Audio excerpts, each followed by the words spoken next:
Hey, guys, good? Good. I'm good. Happy birthday. That's how we starting. Happy birthday. I guess so. You should start with happy birthday.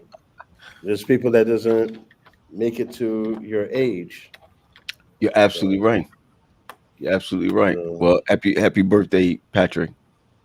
Happy, I'm just saying, happy birthday, Pat. please, oh, happy birthday, man. Happy birthday to you. Happy birthday to you. Man, happy birthday, I'm a friend. That's that's the one I like. what's that? Yo? There's this guy. His name is Junie. He he sent me a happy birthday years ago. Hmm. Every year I listen to it and I can't find it now. Yeah, What's Hmm. that mean? serious. He had a birthday song that he sent like every year. I would listen to it for like the Who's past this? 7 years. A guy named Junie. Happy birthday, Pastor Graham. You know, Nah, His there, name is and he sang it in like 3 or 4 parts.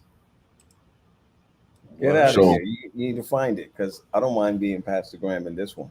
yeah, I don't even know if I could find it, man. I don't even know if I could find it. Mm-hmm. So I'm um I'm good to see another year, man. It's another year, another year. Almost said another 6 days work is done, but another year. You know, I'll still take that too because it is. 'Cause, can you see me now? Because my my camera was acting up. I don't know what's going on over there. Is it good now? I just want to make sure. A little choppy, but you're fine. Yeah, it's a little Okay, chop. It's a little choppy. It coming is, together. but it doesn't seem that's not you. You know what I'm saying? Yeah, Yeah. I got you. Yeah. Good. So, man, what does 54 feel like for you, Pat? I'm just asking you. Oh no, it just it creeps up real quick. I think everything went fast because of the pandemic. You know what I mean? And then you just like, oh, you know, but we here is what is what it is what it Right? is. 54, Yep. How you feel? man. I feel like it's just another day, but I'm grateful. I got you. You feel 54 when you see certain kids graduate from high school and college. That's when you feel your age. Listen, I believe it. G, if anything, I'm telling you, that's what I believe. That's what I believe. When you start seeing your friends' kids start graduating college, not Yes, even high school, but not even college. high school, college. That's when you're like, nah, this is crazy. This is You remember crazy. when Daryl's son graduated from college? I was like, what? But then when you turn around, you see all these guys, Yep. their children graduating from college. Hmm. I, I mean, think about it. Pat, 3 of yours are done. Yeah. You understand where I'm Uh, coming from? yeah. And you old as you know, you old. Yeah. As whatever it might be. Right. So I'm grateful for the birthday, man. I'm grateful. I'm put it this way. I'm thankful when I wake up. But when I see another year, I'm grateful. All right, but let me just ask you, did you receive my birthday present, both of you? Uh, so, say it again, Gary. Did you receive my birthday present? No, Pat, did you receive a birthday present from Gary? Of course. Of course. Well, you Matter of better check fact, it. yeah, your kids probably took it, Paul. Or somebody. I got it right here. Yeah. This is just one of them. No. Yes, sir. When did yours come, Pat? Yesterday. Actually, Patrick's Yesterday. came the day before yesterday, and I Paul, didn't even. yours came yesterday. So Paul's kids got his. Now, if Zenobia was here, she would have gotten it. You know what I'm saying? Make sure nobody stole it from your front. Yep. Yo, what do they call them again? Porch. What do they call them? Porch pirates. I gotta find out. Zenobia, look, Paul Zenobia say, ask Spencer. That's right. So whatever you got, I got, right? No. Listen. No, just one or two things that are the same, but there's some different things in there. Now I gotta look for this thing, man. I hold on a second. Pat, can you play our song, please? So while I go. While we go look for it, go ahead. Yes. Go ahead. All right, cool. I've got to look for this thing. This cat is mad. Yeah, everybody. This is on a Friday. We out here having a good time. We went out earlier today. I was walking along the track, G, and Paul came and grabbed me. So we just went to his church, kind of hung out for a little bit. He's doing something with projectors or something in his church, and then a lot of people don't see what Paul does behind the scenes. Yeah. So but he doesn't know that he's down. Yeah, doing good stuff. Doing good stuff. There you go. He got it. Yeah, you got it. It's two of them. Nah, I don't know if it came in two packages. I know one. It came in. What you talking about? So that means, all right. I'm opening up, y'all. I'm gonna do it. Yeah, go ahead. Be careful. It's just somebody may have their stuff in there. I don't know what you're talking about. I don't live like you. Me and Pat live differently from you, okay? All right.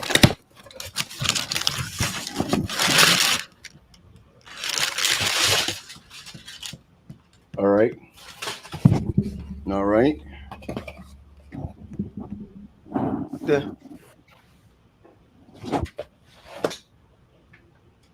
Hey, Monica.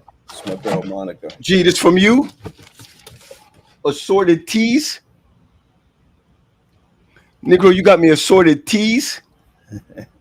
Watch your mouth. This is a G-rated program. And then, oh my gosh, I hate you, Gary. Oh, Gary, you are the man. What is it, P? M&M's, bro.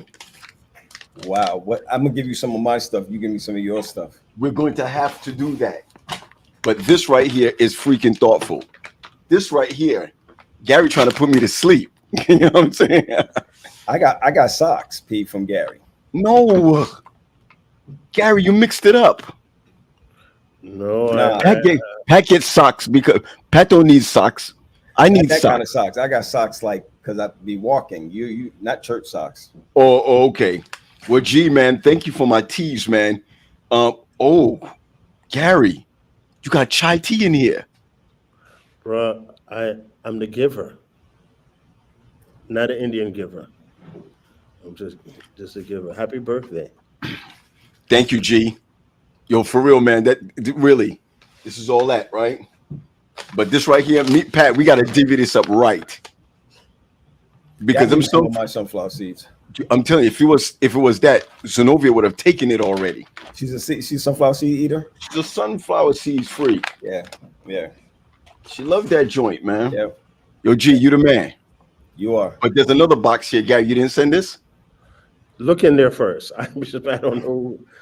I got two boxes. You got two boxes, Pat? Okay. Because I'm not ashamed to say I like that Neutrogena joint. What's that, Pat? That's body oil.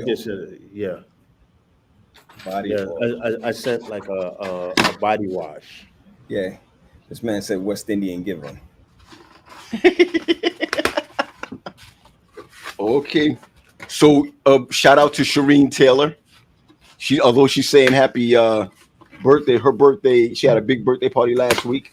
Oh, good. She hit her 50th. She's in England. Oh, nice. That's nice. Oh, it's my girl Watkins. Thank you, thank you, thank you, and all your support. Thank you, thank you. So those who are out there, you could go and share. Yo, these are snacks.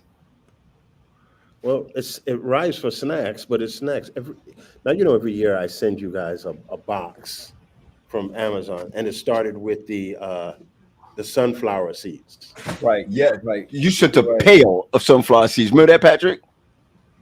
But oh yeah, I did send a pail one year.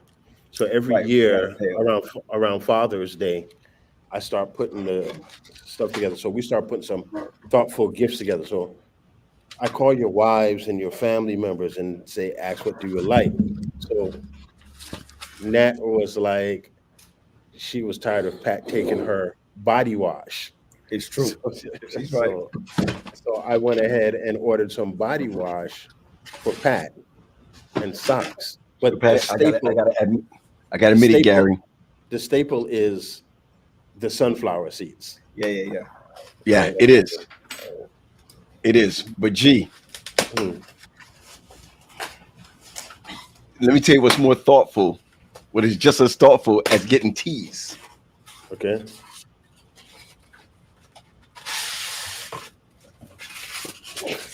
So Watts put down. Hey, Angie. Tea infuser. Oh, that's in it. Yes, sir. Okay. Gary, you have outdone yourself today. Yep. Come on, man. Be I just wise. want credit in that. I'm thoughtful every day. Yo, I just want you to know that on December 2nd of next year, you're getting hand towels. It's this year, Paul. This year. Of this year. How about this? How about this year? Okay, that's good. Hey, listen, I just want y'all to know I'm in Facebook jail. Why? I have no idea. Well, before you do that, we're on the 3:15 mark. Why don't we go down, Pat? Why don't you play the intro and then we could talk about all of that. My man G, we just did the You intro. just play the intro. The music? Did Yes. You didn't hear it? I'm losing my mind. Yeah. The problem is that I'm looking at the script. Yeah. You check, mommy. Happy birthday, guys. You both are old men now. Yeah, but then after that, God's blessing Right. and His mercy and great and His mercies. Right. So mom, now that she found how to use the emojis, look at her emojis, right? I see him, G. Right. Yo, she got popcorn. She got popcorn. Look at it. No, that's not popcorn. Oh, yes, it is. That's popcorn. It is. It sure You got to be kidding me, man. Whose parents does that? Linnell said happy birthday to her favorite triplets. Well, Well, some thank you people to think my favorite editor. Mm-hmm. Some Anybody need a book edited? You don't need to talk to her. P, real quick, why you in Facebook jail? I don't know, man. I posted something last night. And for those who will go to my page, it's on my page. But for those who want to go to my page, what I'm asking for my birthday is if people can give to my organization, Full Circle Ministries. I don't know if I said something wrong or whatever, but you're allowed to tag 99 people. Oh, I tagged 99 people. They said I went against standards. So I'm gonna just put it out there. Anyone who'd like to give to Full Circle Ministries, you can Cash App Full Circle Ministries, or you can go to fullcircleministries.com and give there. There's a couple of things that I'm trying to do. What was that? There's a couple of things that I'm trying to do. So that's for my birthday. All right, that's for my birthday. Yo, Ashton, stop nagging me. No, tagging. It's He tagging, said, stop bro. nagging me. He says tagging. Wait, says stop. Tagging. Wait, says. Stop tagging him. He said stop. Wow, did I just mess that up just now? Dorian said, "We deep in the golden years." My goodness. Man. So so I talked to mom this morning, right? Mom says to me, it's Friday. So I'm like, what's the significance of the fact that it's Friday? She's like, it was that time that, and you're going to remember this, Gary, in this sense, it was that time that mom and dad were going to camp meeting, Right. and they couldn't go to camp meeting because Did they I guess turn mom around? Did they were they turn on their way, around? Pat? And they turned Yeah, but around. this is not. It's not this time. It would be next year. No, it'd be in 2 years because we were born on the 28th on a Sunday morning. Right, and they Or were the on their way to 27th. camp meeting on a Saturday. Right. Right, Yeah, and a lot of people don't, and a lot of people don't know, Pat. That's the reason why me and you, being pastors, we don't have the opportunity of being together during our birthdays. Because we always during camp meeting, We're always at camp meeting. except this year. This is the first time. Right. Hey, Tiffany, First Lady. Tiffany, I think, is in Bermuda. Yo, there's a lot of people that was in Bermuda right now. They have their camp meeting, and that's when we were able to see each other last year. Last year, Pat and I had our We were birthdays. That's at the camp first meeting. time at camp meeting. That's right. Bermuda camp meeting last year. That's right, Pat. That's They right. made us that cake. Remember? So what's his name? What is Orville at camp? I think he's preaching for. Well, you know, Orville speaks next week. Oh, Yeah. but still, why not? They have a wonderful lineup. Just I know you're on tomorrow night, Pat. Wait, who you talking about? Yeah, because we're talking about Bermuda. Yeah, Oh, I'm sorry. Bermuda. I'm He thinking about- speaks. Yeah, Bermuda. He speaks sometime this week, if not Right. not tomorrow. I mixed it up with Allegheny East because he speaks next week for Allegheny East. Yes. Yo, does he close it off? No, I think Or it's he's in between? I think it's a Wednesday, I believe. It's like, I don't ever want to close off. I don't ever want to be behind him.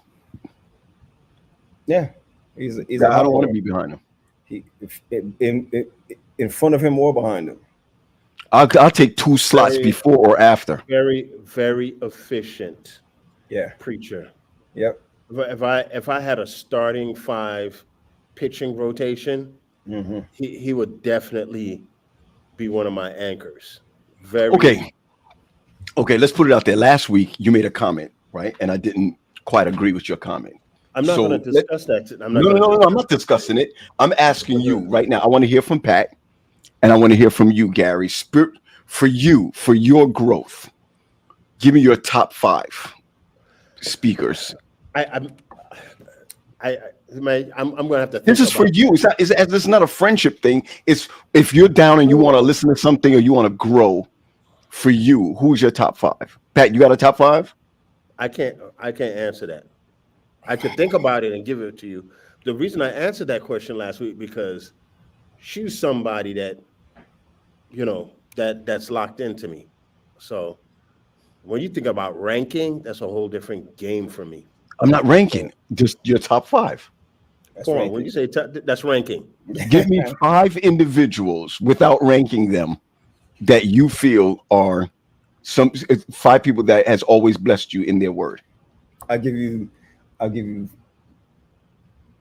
Nick Talaferro. Okay, hold on, Pat. And remember, and I'm going to ask anyone else who's online right now with us if you will share your top 3. We're going to give our top 5 that does it for, that does it for you. All right, Pat, go ahead. Well, I mean, it's not even necessarily that type of order, but if I could listen, I'll listen. It's not an order. It's not an order. Nick Talaferro, Remember, this is for your spirituality. Snell, Okay. Claudia, Mm-hmm. Tim Golden, Oh, Wow. snap. Oh, snap. Max Gomez. Max Gomez, facts. Baby Max, Baby Max, or facts. Mad Max. That's a good one, Pat. Yeah. Pat, that was good. Pat, that was good. That was good. Okay. For me, Claudia, Henry Wright, Damian Johnson. Okay. Oh, Damian Johnson, mom and dad's. Absolutely. Seabrook? Absolutely. I'll go one more in my conference also. I will go with CPC's Melvin No. Warfield. Oh Yeah, yeah. yeah, Oh yeah. Yeah. yeah, Yeah. yeah. Yep. And one I would say for me, I'm talking about this is for me as I listen to. Man, I would have to go with Snell. I have to go with Snell. That's me. All right. Gary, what about you? Yeah, you put me on the spot.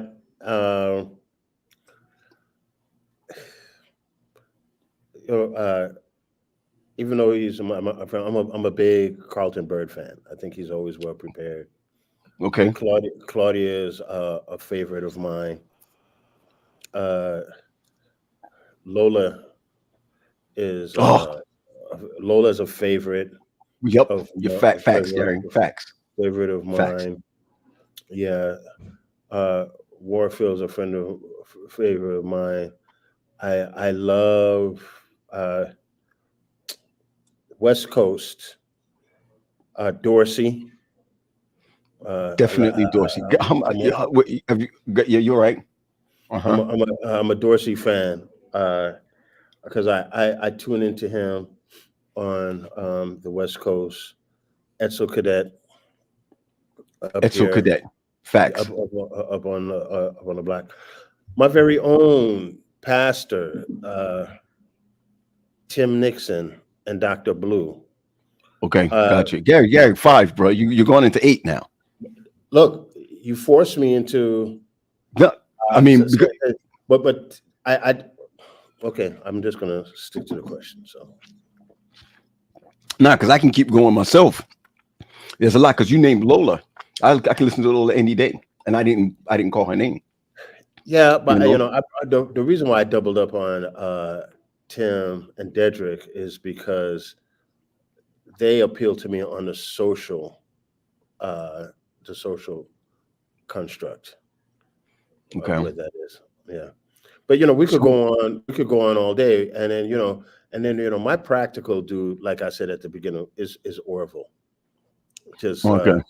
yeah, his presentation is clean, precise. Somebody in the chat agrees with you, Gary. Yeah, you have to. I think I fell in love with him because I've been around him, and then some of these ministers I've been around, but there it is. That's where that is. Got you. Pat fell off for a little bit, but he'll be back on. Can we? A great teacher is Freddie Russell. Yep. Can Okay. we pivot a little bit before we get our person on, or you want to go ahead and? Let me check real quick. First of all, I got my name in there, Ashby Dale, baby. I got in there. He threw me in. You know? Yeah. You threw me in. Paul Graham is all right. Well, how about our fourth brother? Well, I say our fourth and fifth brother, Dion Harrigan, Dedrick Blue, Edsel Cadet. Look at that, Gary. Yeah, man. Edsel Cadet is a thorough guy. Yeah, a thorough guy. I don't want to get into any politics sometimes because he is in an area that's needed, the Boston area, and there's a lot of layers up there. it's true. It's true. But Dedrick Blue also has been tearing up the upper New York area from a long time also. Yeah. You know what I'm saying? Dr. Blue is very thorough too. Okay. Harrigan. Paul, I got to tell you, Lorraine Blake just put it. You have to hear Calvin Rock's presentation at Ephesus a couple of weeks ago. Just, we probably have to get a segment on this program that people say, oh, because people listen to stuff and say, now we could go and say, oh, you need to go to so-and-so spoke at so-and-so at this church, and you need to review it. So my recommendation, if you want to see that, maybe we'll put that. I heard that he said some things at Ephesus that was like, I want my church back. Like, you know what I mean? I heard he broke it down. It wasn't only his sermon, it was the evening that goes into it.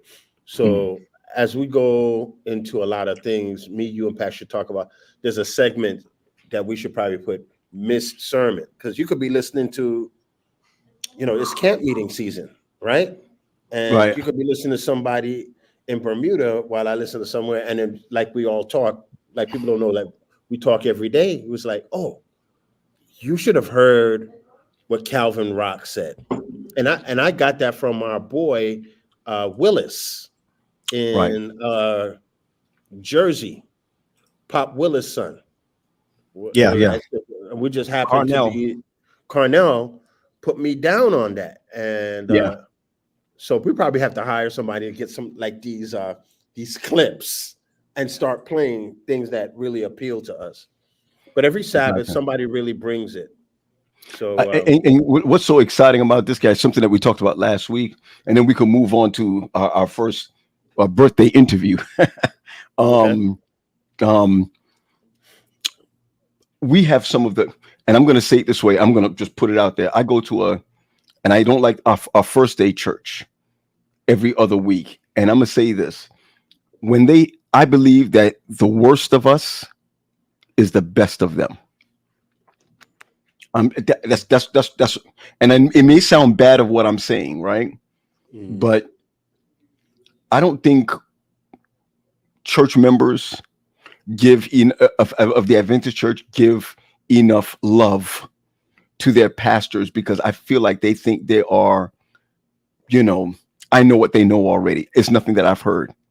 And the pastors that end up doing well are the pastors that coin the sermons differently from what they've heard before.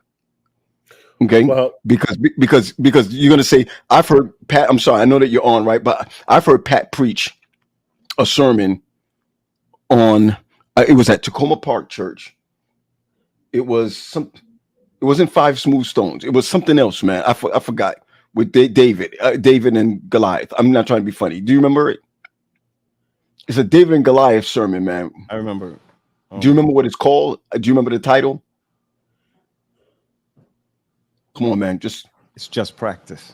It's just okay. When I heard it, it's like I heard it for the first time. Right? And in order to be a great minister in the Adventist church, sometimes I feel that you got to find facts somewhere that they never heard before, or coin it differently, because in their mindset, I've heard this before.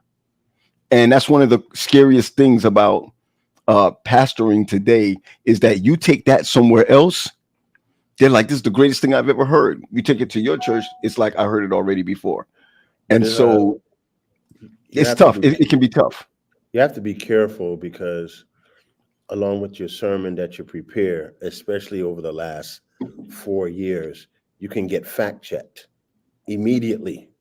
Absolutely. And so if you go there and you go and you say something, and it's like, go ahead and fact check me. Like yesterday, Donald Trump said that, I'm pretty sure of this, but I'm going to put it out there. I didn't fact check it, but he said that Joe Biden called black men super predators. Right. He didn't. And that's not the truth. Right. It was Hillary Clinton that called black people predators. And, you have to make sure that you're consistent with your facts, because that leads to your theology that eventually leads to people coming to Christ. And so we have to be very careful for anybody that speaks that what we do. But let me get off of that. Paul, you have the lead today. I know we have a guest on, and my time here is running out, and I would love to speak to him too before we go ahead. What you doing? Gary, did you see the debate? Yeah, I did. Yeah. I'm upset at the fact that that the both of them perked up when they were talking about their golf game, when there's bigger problems in the United States. Thank you, Gary. Thank you. I'm going to say this honestly. It was terrible. So I'll since this is my area, I'll just say two things so we can move on. The best quote that I heard was taken from Mark Cooper in North Carolina. He said, "One man don't know what he's talking about, and the other man can't remember what to talk about." That's exactly what I got. Yeah, and For me, again, and again, I will reiterate that for somebody for two men who say that they love this country, that it came down to trash talking for their golf game. And I was yeah, like, well, and lifting things or a stroke, and right. you know, it was really sad to hear statements like this guy. Yo, one lady said this on CNN afterwards. I forgot her name. I'm so sorry, I forgot her name. Black young lady, Gary, said this on CNN. Abby Phillip. She said that your allies are watching. She said your allies are watching. This is embarrassing. It was embarrassing last night. And remember, that was the first out of the rest of the debates. That's the first. Anyway, yeah, go ahead. No, sorry. I was gonna push on. Go ahead. Today, man, we have a wonderful guest with us. We're going to spend a couple of minutes with them. Anthony and Adana, they're just great individuals. I know that they're doing something. They're kicking off something during this same time, but we have the opportunity of having them on. Hold on, let me just pull them up here. Boom, boom. There we go. Hey. We on snack time with the Grams. Oh my gosh. Oh my gosh. Happy birthday, Grams. Happy birthday to you. Oh, Aunt, please stop. That's not his talent. Yeah, listen, it is a pleasure to have the both of you guys on. Like, I don't know who's more popular, you or your wife. I don't know. You know what? Right there. When you okay. Wait. Not only is she more popular, she's the one who allowed me to get a little bit of notoriety myself. Whatever. I'm always Anthony's wife. Like, it's always like my wife, Anthony's wife. That's I'm only not Adana. That's only in the church setting. As soon as you step out of the church setting, you Adana's husband? That's what better than that. That's maybe she could do a little better than that. Dang. Man. Let me ask the first question. Congratulations on the podcast. I remember I talked to Pat and Paul, and I thought it was the most brilliant idea to push your product along. But I'm going to start with a question with Adana, who had a great site before everybody started. She was doing Adana the PA, and that's right. Right. So how was it to transition from that, your life as mom, wife, also doing the show with the podcast? How do you incorporate all of that and still be successful? And still be successful. I mean, am I the picture of success? I don't know. I think I'm still looking for success. Because I don't think that, I don't know. I'm like super humble when it comes to things like this. I leave it up to Ant to really do all of the production and everything of all of that. But for me, I mean, he makes it really easy, right? Like, he made it really easy initially. He showed me like the blueprint. We were doing a YouTube channel initially. We were doing a reaction channel actually at the time. And then we were just like, man, this is so whack. Like, we're like faking these laughs, or we're trying to like find something to say, because we were reacting to things that we really didn't know anything about, like music and certain things that we didn't really know anything about. We were in a space that wasn't really our space. So transitioning to trying to like just talk about my journey as a pre-PA student, but I got into PA school and becoming a PA, that was easy. It was pretty organic. And I only did it on Sundays. I just shot a bunch of videos on Sundays, and I was able to like study and go to school the rest of the time. And then know, it just kind of it snowballed into something that I didn't expect it to be at all. I really thought I was just going to get on here and just be like, hey, it's me and this is what I'm doing. But it took on a life of its own. And we've been talking about this for years. This what? Wow. This show.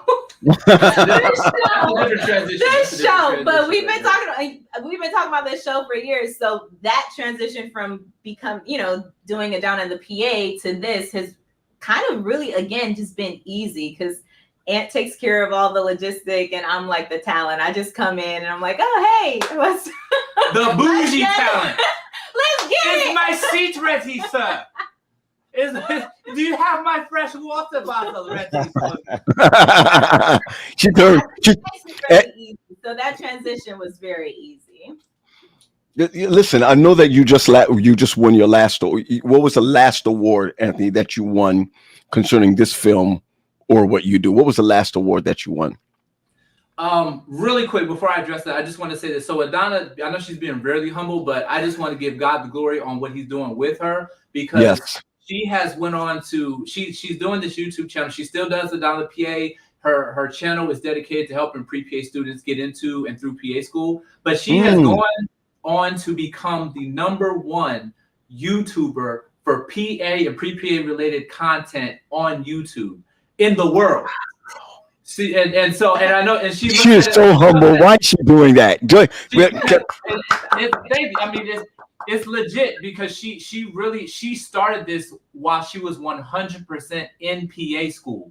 She was, and they tell you when you're in PA school, you just need to be focused on your schooling. That's it. She was a mom. She was a wife. She was doing YouTube. She would come home from PA school, study, cook, put the kids to bed, study. Like she was on it. So. I mean, she's awesome. Glory to God, of course, for it all. But she definitely, and she's still doing it today. She started in 2017 with her channel. In 2024, she's still doing it. That's why that consistency is what got her, plus God's favor is what got her to be where she is on that. So I want to show love on that. As far as the last award, Sunset Friday, we just won this year. For the perfect Christmas, we won which award? Which award is it? Which one is it? The one up at the is it up at the top? Okay, are y'all looking at a shelf right now? We are. We are.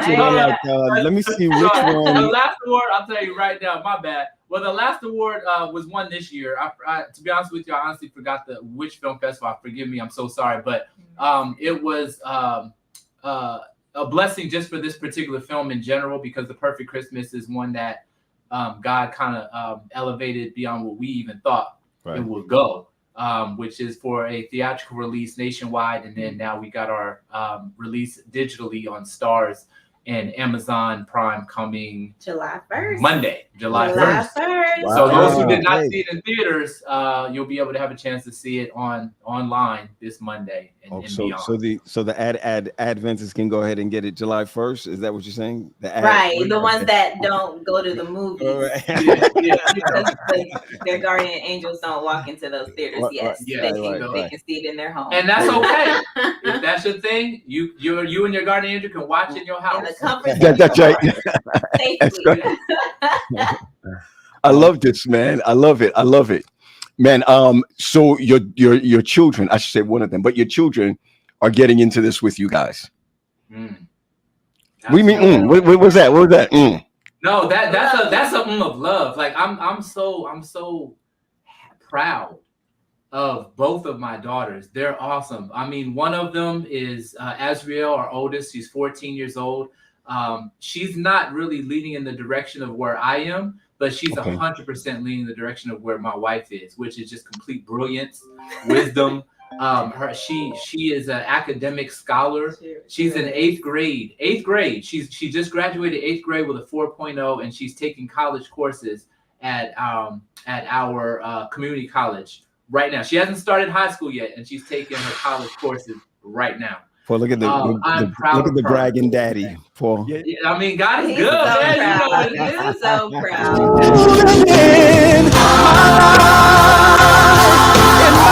Why I'm excited about this is because I'm going to say this, right? and of course, Adana, you can say the same thing too, but I remember when. And when I mean I remember when you guys were just dreaming. I remember when you guys moved far out, man. I think y'all, how far you guys were far from where we are here. Yeah, I think I don't know where you guys moved, and you guys just kind of disappeared out of, just like disappeared. And I remember one time I was talking to you, Anthony, and I said, and you said to me, my wife is doing something right now, and I need to make sure that I'm supporting her right now, and then I can get back to doing what I was doing before or what have you.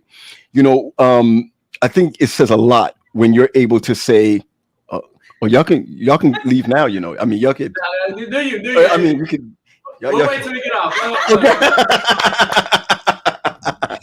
And I thought that was deep because we saw that you took a dip, but that dip was really supporting her. You know what I'm saying? And I think that when you find two individuals that, I know you have friends, I know you have family and things of that nature, but when you have two individuals that depend on each other for your dreams to come true, man, I think that's absolutely awesome. And so I like when me and Wendy always say, we remember when they were dreaming. Now other people are dreaming with them. You understand what I'm saying? I think that's absolutely awesome. Absolutely awesome. Thank you. Pat, I want to share something if you don't mind. And I'm going to put them on. What is this, Pat? What's that? Oh, I remember that, Pat. I remember that. Hold on a second. I don't know what you're talking about. I didn't put anything out there. Oh. No, we ain't doing that. They've been married. Okay. So Gary and Pat, I don't know if you remember this, right? But years ago, I know you don't like your early productions, but years ago, I'm talking about over 10 years ago, Anthony came to me and said, "Yeah, I want to do a video with you." And I was like, "What is he gonna do?" And I guarantee it, I was so. I was like, no, I'm not doing anything like this. And Anthony came over and we took a couple of shots. He said, "Just act, man, just act. You can do it." And we did this thing on Sabbath. It's a Sabbath ending. I'm sure you remember that, 100%, Well, yes. for everyone who's online right now, I want to show you one of Anthony's earlier clip. And I'm going to share this with you. This was done with a phone. This was done with a cell phone. So as you look at this together, right? I want you to say, Mike said he remembered that. Mike Dorch said he remembered that. For all those who are about to watch this now, this was done by a cell phone. Let's look at this together. Let's look at it together. Let me see how am I going to do this. All right, here we go. Pat, I feel like you.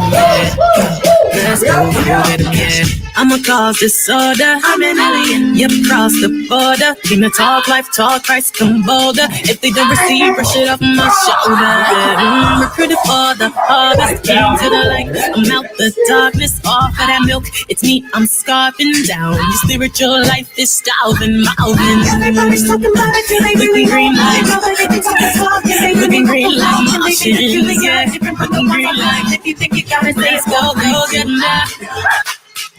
You know I'm calling all the Martians, all the millions, all the millions.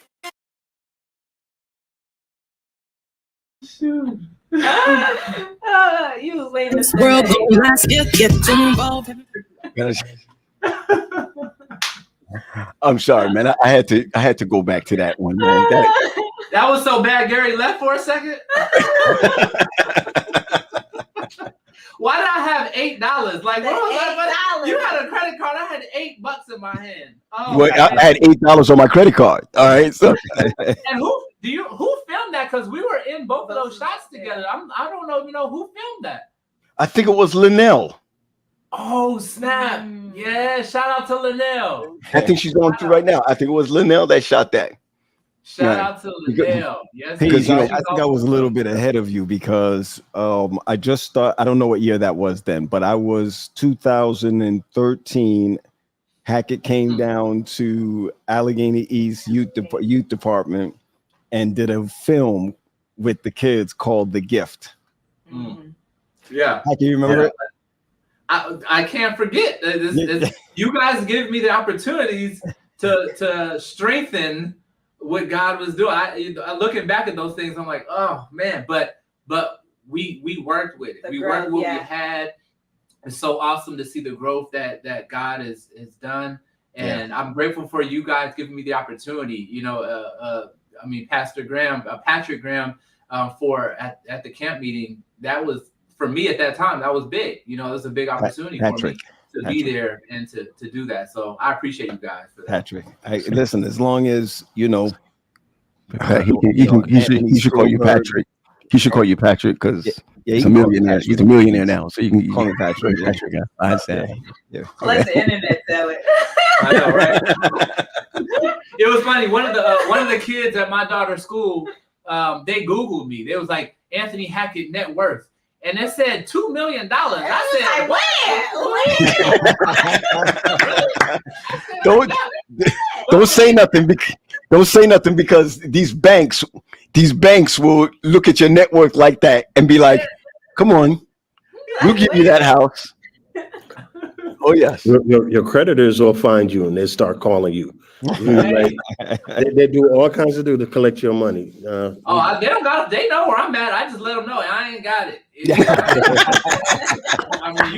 me all day. You can send the letters. I ain't got it. I hear you. What's next? What do you see? Well, I do want to make sure that I just jump into that conversation of my top 5 speakers, if I can do that. Come on. Because I got to get up in that. That was a good one. Come on. But what's next, babe? You could talk about a little bit about the show. Oh, like my part of the show? Dude, yeah. Oh, right now, okay. tell me what you're doing today. So today we're actually filming. It's like an episode, I guess you could say, a segment of Sunset Friday Live called Girl Talk. We're gonna have various different segments, but it's my segment, me and the girls. We're gonna be talking about some various different topics. I keep getting lots of material from Ant because he keeps like coming with some foolishness time and time again. Like certain things he'll say, I'm like, see, now this is something we need to talk about on Girl Talk or God Talk. So it's gonna be fun. It's gonna be exciting. It's gonna be me and a few of my friends, and we're gonna be, chopping it up. So that's what's next. That's happened. That's being filmed today. Awesome. And then of course, Which y'all's topic today? it's gonna be on finances. Wow, finances. But even now, isn't your live happening right at this very minute? At this very moment. Well, it's not live, so it started at 3. Yeah, so just a heads up. So our show is first of all, for those who don't know, Sunset Friday Live is a Christian talk show. It's a talk show based on Christian life and entertainment. It's basically about everything. Christian life involves everything: relationships, finance, entertainment, etc., family. And so we bring on guests onto the show that are in the entertainment business or who are specialized in something specific, finance, relationships, whatever. And we talk, but we have a good conversation. Like, it's fun, it's interesting, a lot of value into it. And of course, we did.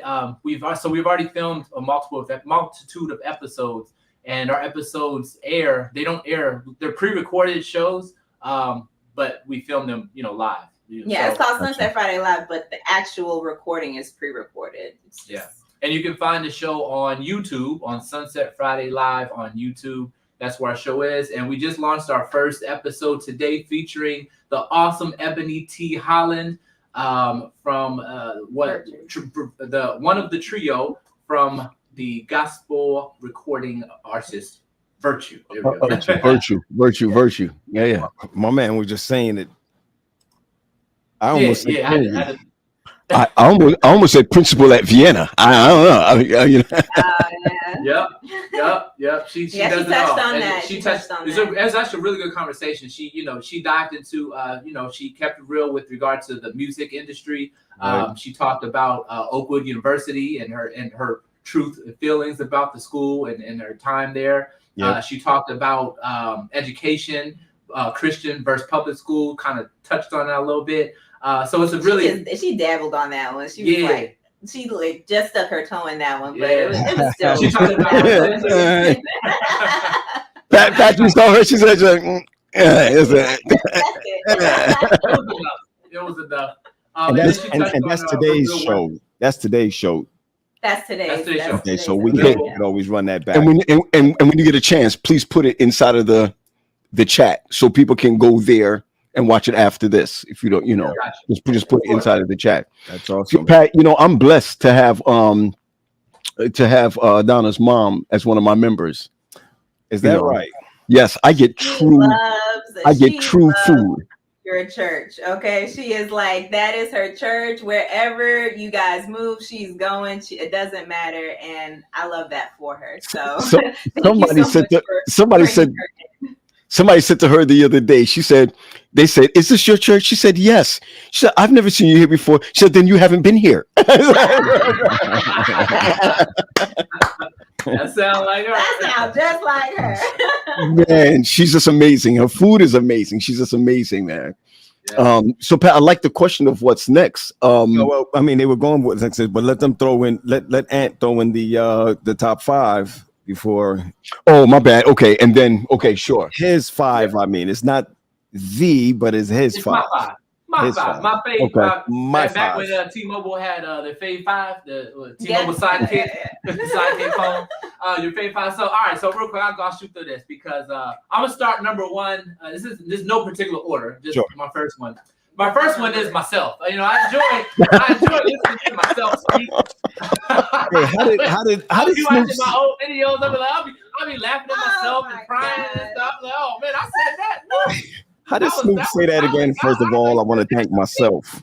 No, I'm just playing. But so I want to go with actually I would start with a college friend of mine who actually was one of the former pastors of Community of Hope, Jose St. Fard. Saint Fard. St. Sorry. Fard is awesome. The man. This guy can preach. And I gotta be honest with you.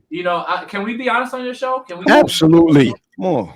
So, and this is me speaking. This is nobody else but Anthony Hackett. So if anyone doesn't like this, I'm sorry.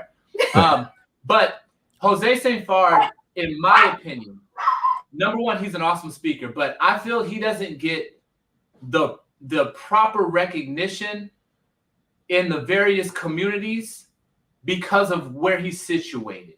And I feel as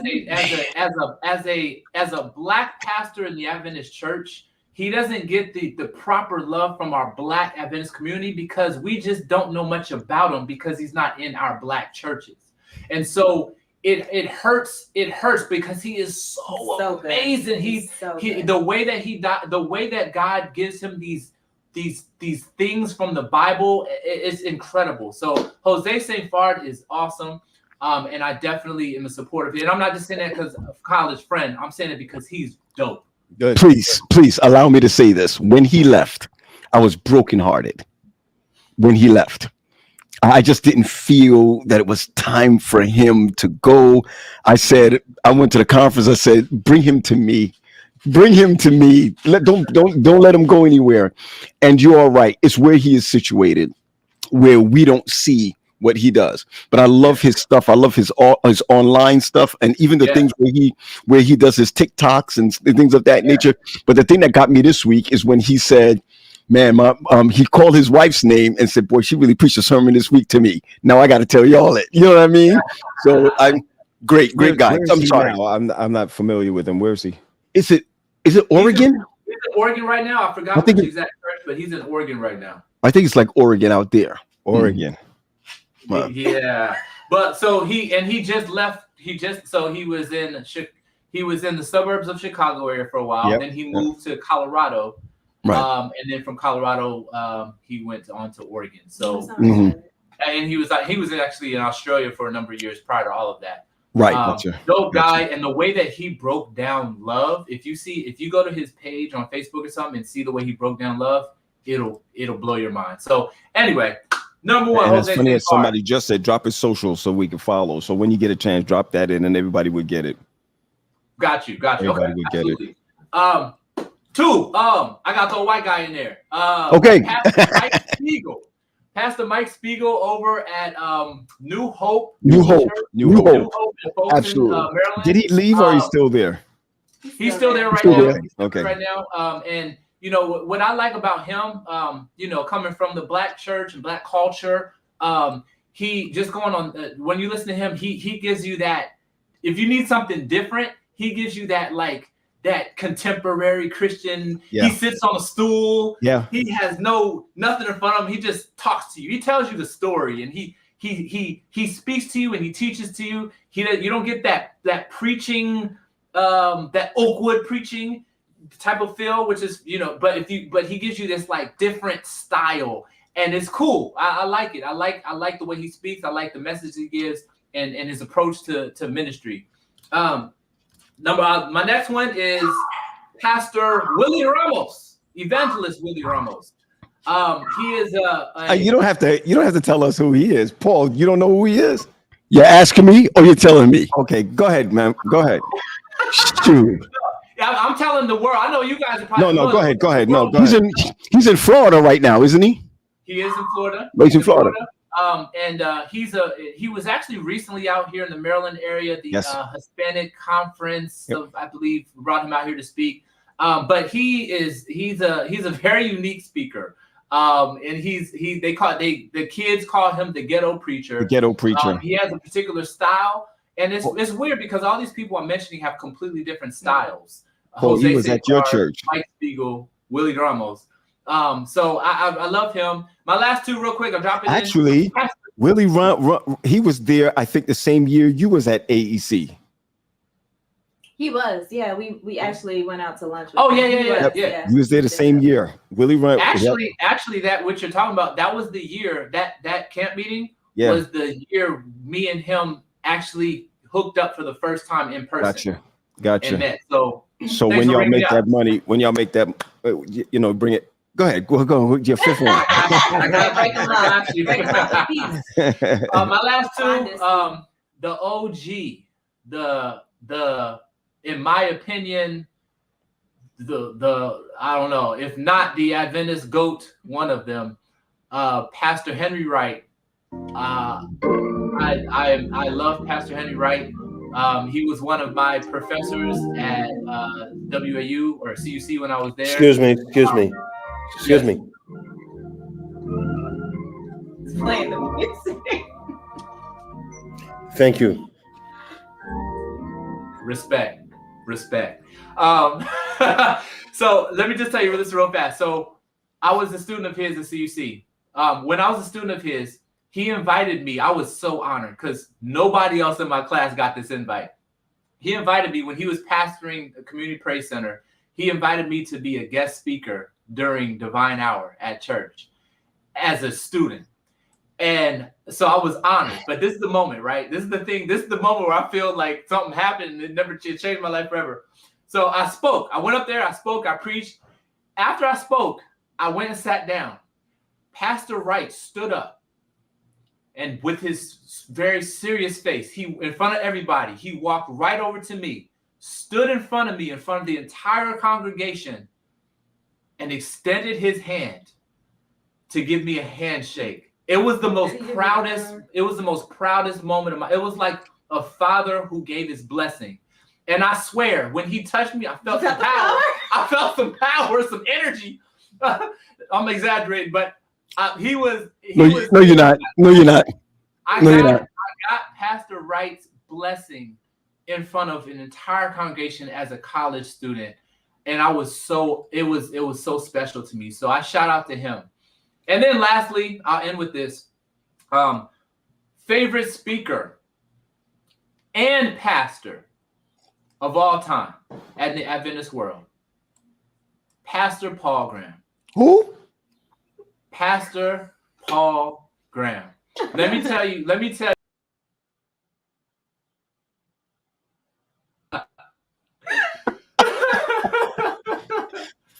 took me out. Let me tell you. I didn't mean to something. pull you out. I was trying to pull Paul out, and it ended up getting you.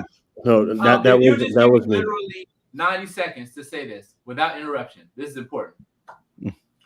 Pastor Graham and his wife, Sister Graham.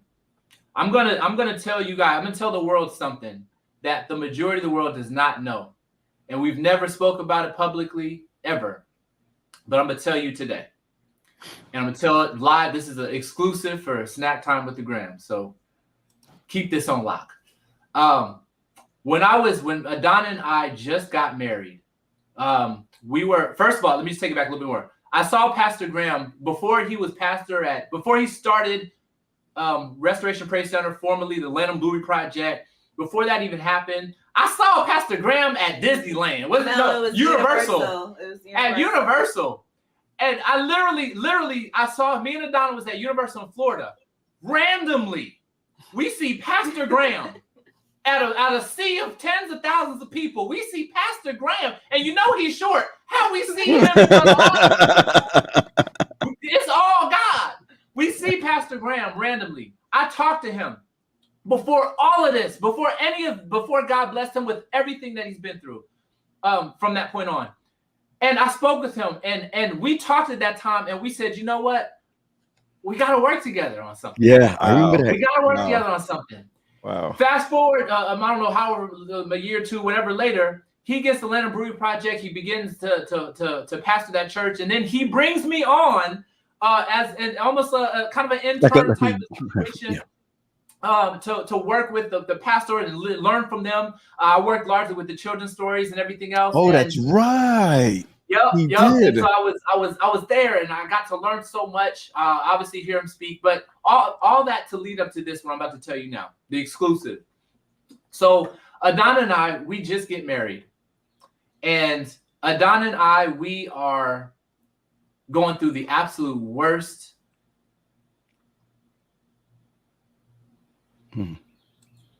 We're going through the worst time of our life. And so we got kicked out of where we were living, and we had a Jeep that we named Blessing. And Adana and I lived in our Jeep. And as we were living in that Jeep, not knowing where to go, called Pastor Graham. And I let him know our situation. And he said, come to our house. Come right now. And so when I didn't want to go. Adana knows on everything. I didn't want to go. That's wonderful, because Paul don't let me and Patrick into his house. No way. Wow. So we go to the house, and when we get there, remember, we're living in our car. I drop Adana off at the house. And I tell her to go inside because I couldn't do it. I couldn't go in. I felt horrible. I felt like I was just the most horrible man, husband ever. We just got married. I didn't know what to do. And so I told her to just go. I wanted her to be safe. I wanted her to be in a safe place. I wanted her to be okay. I'll stay in the car. And so when I went there, Pastor Graham told me, he said, listen, you can go, but I'm telling you right now, you need to be here. You need to be here with your wife. I'm not gonna make you do anything, but you need to be here. Wow. And so I said, okay, I left. I drove away. I went away for about an hour, and I came back because of what he said. My goodness. And I realized that I was doing, I was not making it better by leaving her. And so long story short, we end up staying and living with Pastor Graham for a period of time. With our dog. With our dog. And with our dog. And it is solely, I want you to, Pastor Graham, I mean this when I say this. I'm here today, right now, in our home that we purchased, in our vehicles that we have outside, with a wife who is now a physician assistant and the #1 YouTuber in the world, with me having a production company that has since then produced multiple feature films and multiple awards, 2 children who are awesome, all stemmed from the moment you allowed us to stay in your house that day when we had nothing. Amazing. Wow. I love you, and you are my favorite pastor and my favorite speaker of all time. Wow. Thank you, man. Excuse me. I had to just cut him off right there, Paul. Now, 'Cause does that mean that Paul is his favorite Graham too? I think We so, need to man. Let me bring him we need back to- up, man. I ask caught a about little this. jelly. I caught a Yeah, little me jelly. too. And I got a little something on the side of my eye, Pat. You know what I'm saying? Yeah, I saw it coming, Paul, and I just wanted to save us all from the drip. But I'm not gonna lie, it almost got me. And I have to say this to you guys: that's Paul. Oh. That's Paul. Yeah. Yeah, That's Paul. That's a lot Paul of- and Wendy. They'll. a lot of I have people don't know that. not seen my brother. I think now is the only time that their house is empty. Yes. I've never seen their house empty at all. Somebody needs to be in the house. They need to stay for a little while. I'm not to say that you ain't important, but you know, if you hang around me a little bit and come around, you know, I'll score your next movie and whatever. Then I'll be your favorite. We But love all you of them. also worked with this guy. What a story. Julian. He is one of my favorite film scorers. Yeah. He hasn't been touched yet. I'm going to say this. He ranks up there with John Williams. He ranks up there with the scorers. He is just that good. And when I heard some of the stuff that he put on I know when he said, "Don't be jealous, Pat." When I saw some of the things that he put on your on your movies, excellent film score. Excellent film score. Julian. I agree, 100%. Julian Thomas. Yeah, Julian Thomas. Julian Thomas. You know, I'm gonna say this real quickly. You can go back to Paul and the crime. Paul, you okay now? Paul, you good now? You know, one of the guys that I really I bother him up to this day. I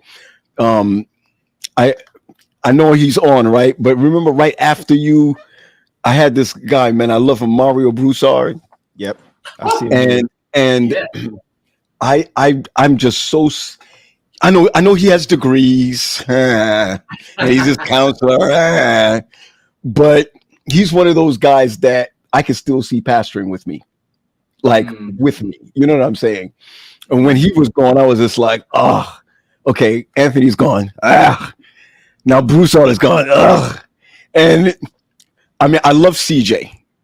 But CJ wasn't a youth guy. CJ was like what he's doing now.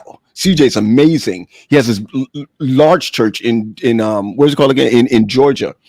But Broussard and yourself. Cousins you talking about? Yeah, CJ Cousins. He's amazing. But working with you two guys was just like I arrived. You know what I'm saying? I arrived.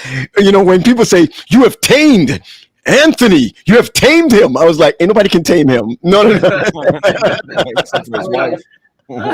If anything, you made me wild out a little bit more. I was like, how you gonna tame somebody? Someone just came in them. Yo, I remember. I got one more thing, and then I'm gonna let y'all go. Mario Broussard, when he told me he was leaving, right? Yo, I was just so messed up that I think I cussed at him, right? I think I did, right?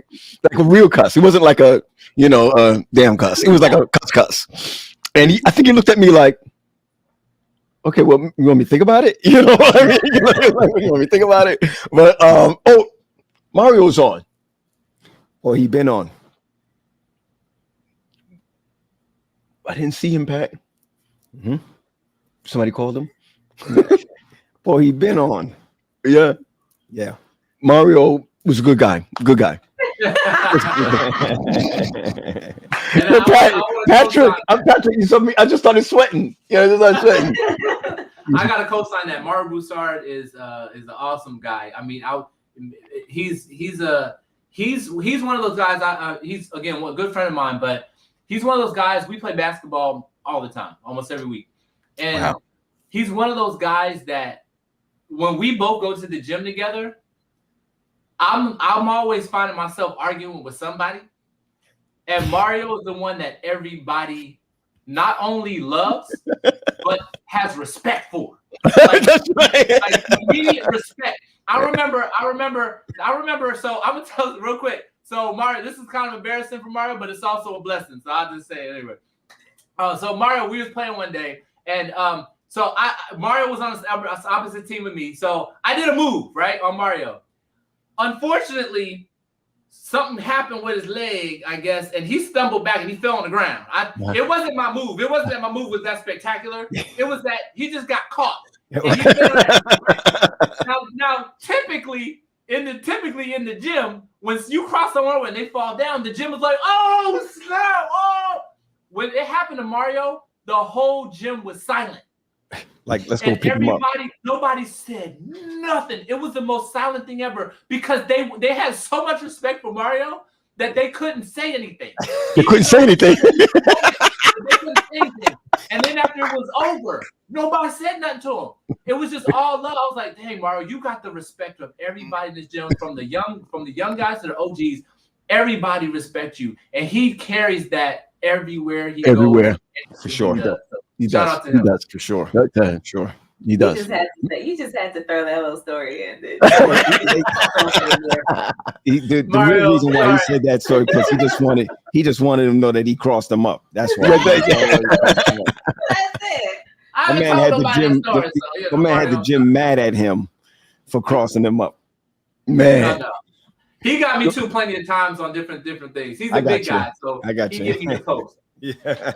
Well, listen, I just want you to know that I'm so glad for your show that's come out. You and Adana, you just guys are amazing in what you're doing. I don't even think that you've reached the pinnacle of where you are as of yet, and that's one of the reasons why I wanted who our next guest is going to be, gentleman Kimon Hines.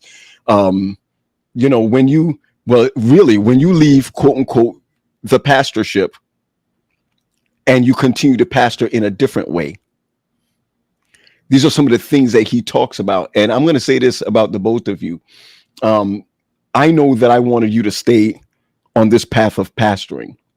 And you said, that's not me. I can do God's work in another realm. And you go ahead and you do it, and you become successful at it. And you have a cheerleader of a wife, and you have a leader as a wife at the same time. You can't help but be successful. And even though I say this to Pat and Gary all the time, and we talk about this all the time, that even though we're pastors and we, have positions in the church and things of that nature, I believe that God is calling us to make some tents, to be tent makers. And as Wendy says, she just wrote it in there. It's awesome seeing this power couple. And because we don't see power couples like that anymore. And power couples is not what you look like outside of your church or outside of your house or outside in your community. A power couple is a couple that takes care of inside first and lifts up, affirm each other first. And that's where your power comes from. Both of your power comes from affirming one another. I want to thank you guys for joining us today, man. Thank you. Thank you so Thank you, much for guys. having Happy us. birthday Happy to you. birthday. Gotcha. Thank And remember to put the link so people, when they finish this, can go back and watch. All right. If you have there. Will do. Yes, sir. All right, man. Take care, guys. Take care. Hey, Hey, I got 2 guns for your daughters. All right, good. I don't need them. I'm already locked and loaded. We're good to go. All right, Thanks, there. Take it easy. Love you guys. Good. Awesome. So Gary and Pat, before we bring our next guest on, it's always amazing, Pat, having Hackett on. But Pat, remember some of the things we talked about and Gary, I don't know if you remember this, G, but Pat, I remember you used to score. You used to score, like music score. Man, you scared me. I was like, what's this guy talking about? Yeah. Music score. Yeah. Can your camera shoot to the other side of the room right there? It's dirty over there, but I think a little bit. I mean, let me see. I don't think they can For those who may not be able to see it. No, Can't really time, but that's the studio over there. It's a studio. It's a full studio, a walk-in full studio. Yeah, man. I just think that some of the things that we're going to hear next is somebody who's able to say, hey, I can take my ministry and do something with it other than what has been done. So Gary, I got a question for you real quick, right? If there's anything or any business that you can get into other than what you're doing now, right? Gotta go somewhere? Where you going? Where is he? Where's the other birthday boy? Yo. What's up, nephew? Yo. Hey, drive safely. Listen, Can and I've been cash apping you for years. Can you cash app me? I got you. I got you. That's my man. Oh, I should have plugged in the car. It only has like 111 in there. In the living room, on the coffee table in the living room, the thing. So leave that for me. Don't take the key. Yeah. So Gary, if you could do anything else other than what you're doing now, right? What would you do? Nothing. Not with that. Okay, go ahead. I'm sorry. Man, I think if I could do it all over again, and you know, when I go out and speak, I'll say hustle, save, and invest. Yeah. If I was in my early 20s when I was doing 2 jobs, and you know, like right now, I could work anytime I want to. There's still some struggles. Mhm. You know, we were not taught wealth management, and you know, all those parties that I went to, all of those trips to Florida and spring break. If I did half of those and put it in a Roth IRA, I think I'll be living a little bit more comfortable. So that's something that I'm trying to teaching my son now, that, you know, after your tithe and your offering, you don't have to spend as much movie money because we have Netflix at home. You could take that actual money and save, hustle, save, and invest. Not by investing, you could be owners of companies on what you're doing. And then, of course, you guys know that I love what I do, and that's special in itself. So that's how I'll answer that question. Okay, Pat, what about yourself? What? If there's anything else that you can do, or on top of what you do, it might be a business venture or cash flow, what would you do? Well, Gary said it right, man. I'm really connected to investing, which I want to get back to again. I just love to invest, and I also believe that that even in the ministry, you know, you ought to be able to, you know, plant a seed and watch it grow. So I mean, there's so much. The problem with me is that I'm probably a master of a few things, but definitely a jack of all trades. As mom and dad says, the only thing that I can't fix is a broken heart. So That's as far true. as It's true. That's true. so for me, you know, it's the biggest struggle, and I'm glad we bringing Kimon on. The biggest struggle of mine, because of the way we grew up, is that you can't mix both. The way we grew up is that you can't mix ministry and money, or ministry and finances. And But I think, that's such a, I don't know, when Kimon gets on, we could talk about it, because there are some things that are taught within our bubble that we should not be teaching at all. You know, so it's like, and we can talk to them like let's take a speaking engagement, right? You are ministers, and I invite you as a minister to my church, right? And then some ministers want a rate, and some people say, no, you shouldn't get a rate. That's what you do all the time. And there's some people that really need to monetize it, right? Because you have to travel there or what have you.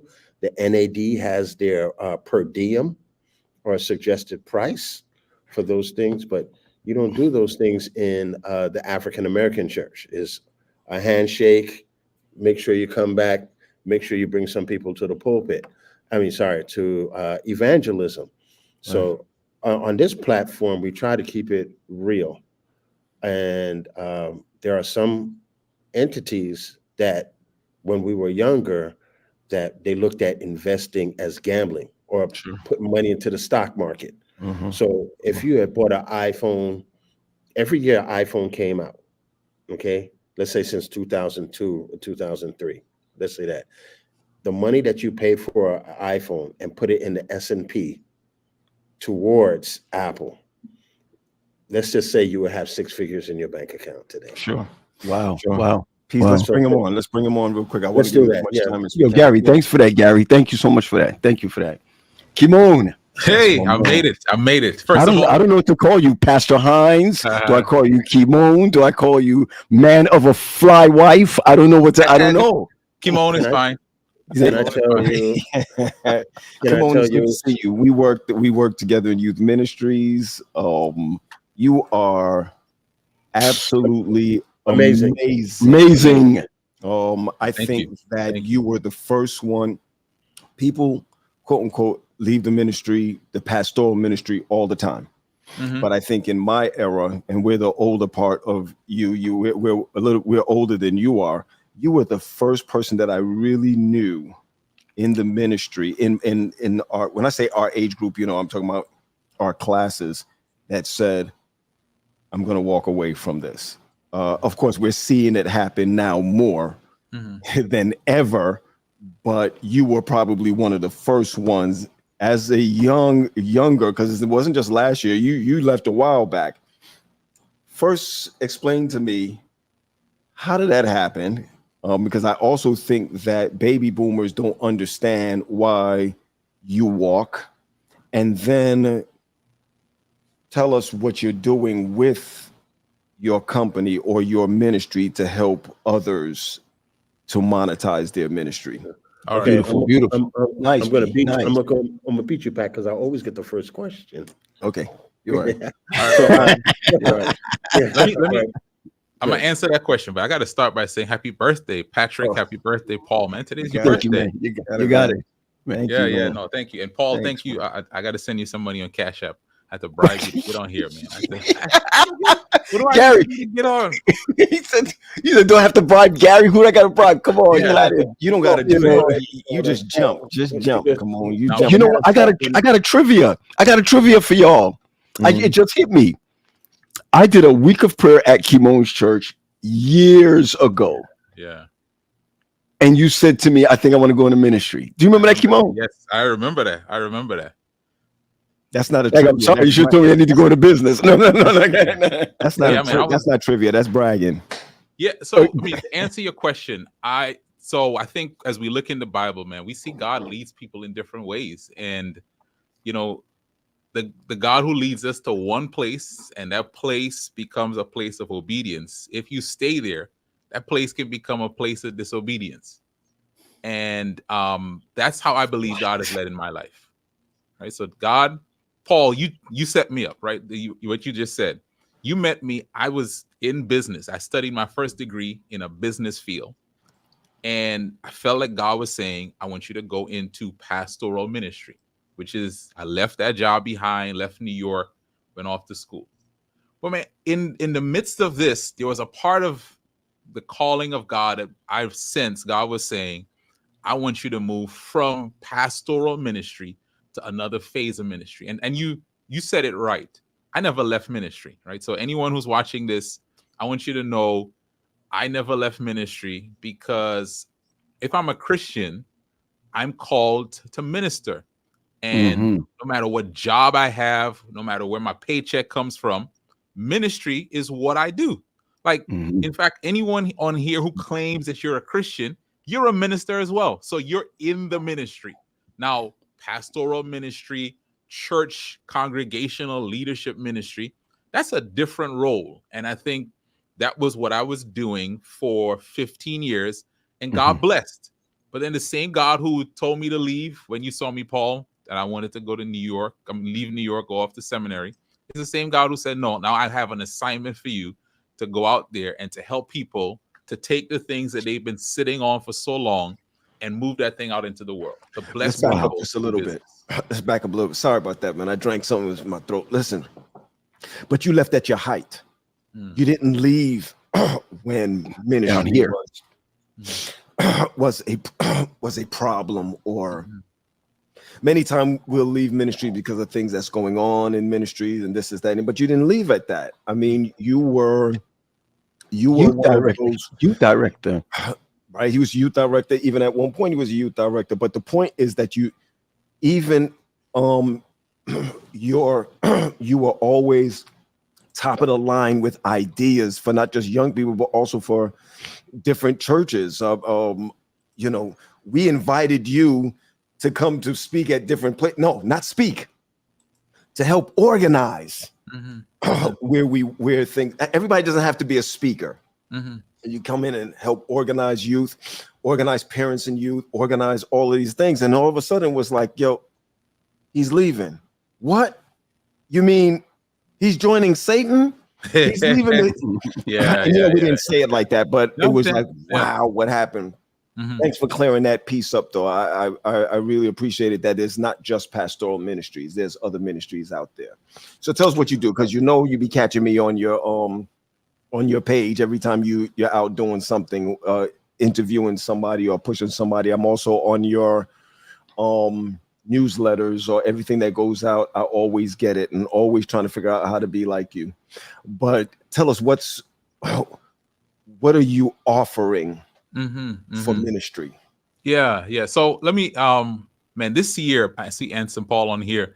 This year, God gave me a passion, man, to go around to churches because each of you, Gary, Paul, Patrick, you know, in all of our churches, we got members who have just amazing abilities that no one has taught them how to do more with it.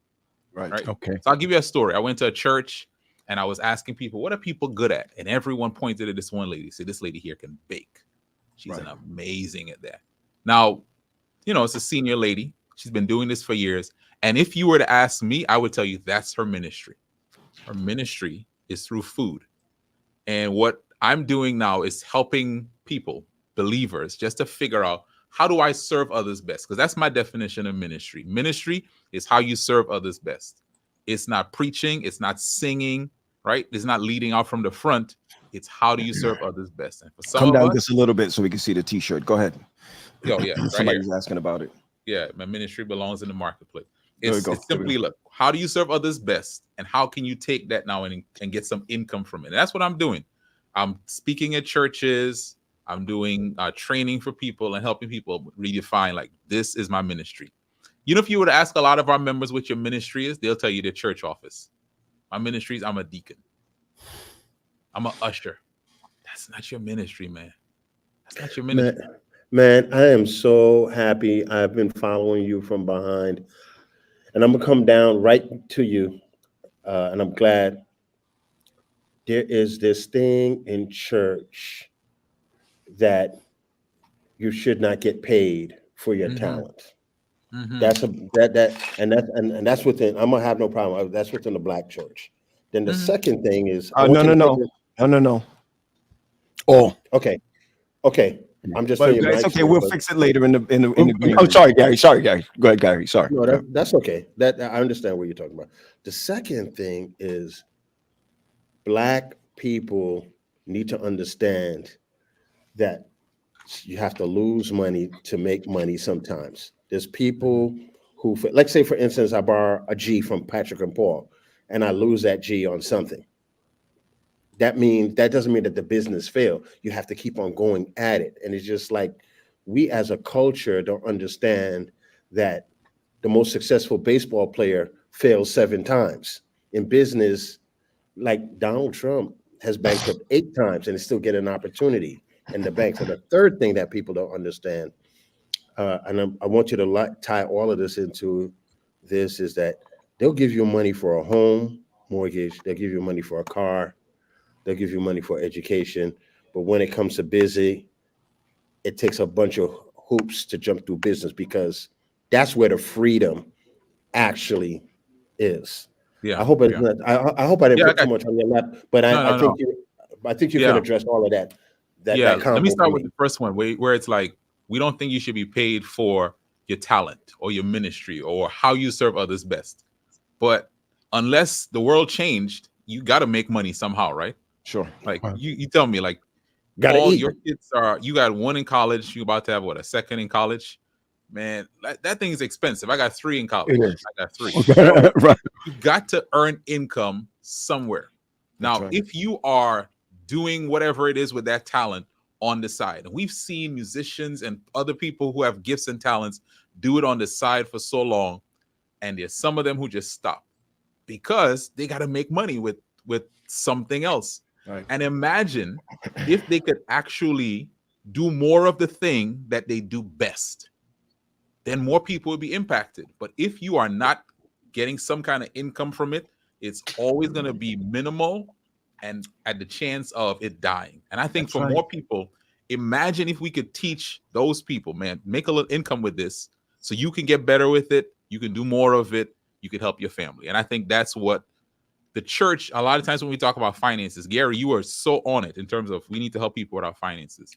And we got to help them budget. We got to help them cut expenses. But at some point, we got to address the income side of things.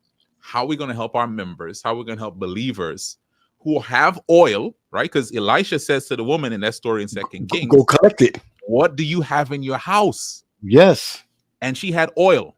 And preachers and believers, what is oil used for in the Bible? Oil is used for anointing prophets and priests and kings. It has a church use. But he tells her, go sell the oil, because the oil that can be used in one context can be used in another context. That thing that you have been using in one part of your world, the church world, the marketplace is looking for it. And what I'm saying is we have our members who are sitting on their oil, and we have to begin empowering them. How do you move that oil out into the world? Oh, and I know there's some other questions you asked, Gary. I didn't get to answer those, but I'm pausing for you. No, you said it, and you said it. I think the one you forgot, not you forget, but also talk about that. Even for blacks, what they said, we make 11 cents on the dollar. For every dollar a white person makes, we make 11 cents. And and then in our women who tries to get funding, less than 1% gets funding, and it is this lawsuit against them to get funded. So it's hard. It's hard for us. And so let me that's say why this, we right? kind of go ahead. Let me also say, I want to address this, and this might seem a little controversial, but it's true. We have people who are telling you it's wrong for you to monetize anything that's a ministry, but then they sell you lessons, and they sell you Bible studies, and they sell you resources. Have mercy. They create. Have mercy. Right. We are the most, I'll just say it, we are the most talented group with the least amount of resources that we've created. I can call names of amazing preachers and speakers that we have that don't have resources because no one told them. Instead of you going around just speaking and people giving you thank yous, make a resource and put that thing out there into the world. Kimon, I got to say this to you. I agree with that. It was about 8 years ago. Eric Thomas was speaking at my church, and he said to me, how come you don't have a book yet? Yeah. And I was like, I've always wanted to write. He said, sit down and write. And I was just like, come on, man. He was like, listen, you're not going to, at least in a certain sector, and I'm going to say this among our white brethren in the Seventh-day Adventist Church, you're not going to arrive unless you're writing. You're not going to arrive. And I have found that what you have done for me and done for other people, it's up to us to keep going, because you're not going to walk us 2 years, 3 years down the line. I'm going to be with you. I'm going to launch for you. I'm going to tell you how to keep doing this. And I can simply say this. I was talking to Gary and Pat the other day through what you have done with me launching my book. Don't ask me where the money's at, right? Don't ask me where the money's at. But I've sold over 7,000 books. Wow. Right. That's amazing, Paul. And it's still selling online. Oh, you understand where I'm coming from? But if I had continued to do what you said to keep doing, you can't stop just because you're sold. There's more people outside of the Adventist Church that needs to hear this. I remember one thing that you said. Don't put on the back of your book that you are Seventh-day Adventist. I don't know if you remember that. There's other people that needs to hear this, and that will probably slow them down. You got to market what God has given you, not market what your boundaries have been. And I think that has been a big jump for me in my own life. So for you, as you explain what that is, I wrote down something that I want to share with everyone. My other brother, Rory, asked a question, and I wanted to share this. Because you're an usher, you're not That's not your ministry. Yeah. That's your reasonable service. Mm-hmm. Okay. And I think that we make a mistake on what our reasonable service is. The reason why I say go Gloria, some people may see Gloria Dorsey online right now. She's an individual, and some other individuals from my church. They went in and they're cleaning the church. They're taking care of things in the church, right? I want to pay them, right? Just for doing it, because they didn't have to do it. That's their reasonable service. And we say, well, thank you for your ministry. Oh, you understand where I'm coming from? Mm-hmm. And I think that many of us who are able to work with young people, work with so-and-so, this, that, and the other, when we do it for the church, it's our reasonable service. But our ministry, if it has not impacted your community, then it's not your reasonable service. That's supposed to be your ministry. In other words, your ministry, if you're only doing it in church, then that it's not a ministry. If you're doing it out, once you start doing it outside of your church, then it becomes a ministry. Do you understand where I'm coming from? Yeah. So what I wanted my brother Rory to hear, and for anyone else on, is that because you can play the piano, it doesn't make it your ministry. It makes it your reasonable service. But we can employ you to play the piano. But when you leave there, are you still playing anywhere else? Are you understand where I'm coming from? Yeah. It has a ministry transcends the church walls. Yeah. You see where I'm coming from? Yeah. So I believe there's a difference between reasonable service and ministry. I don't know what it all may be, but you can't do one thing in the confines of the church and call it ministry if you're not doing it outside. Wow. I think the business mindset is helping us to reach others outside and monetizing at the same time. What is the biggest pushback that you get even amongst your own people? When I say your own people, I'm talking about us.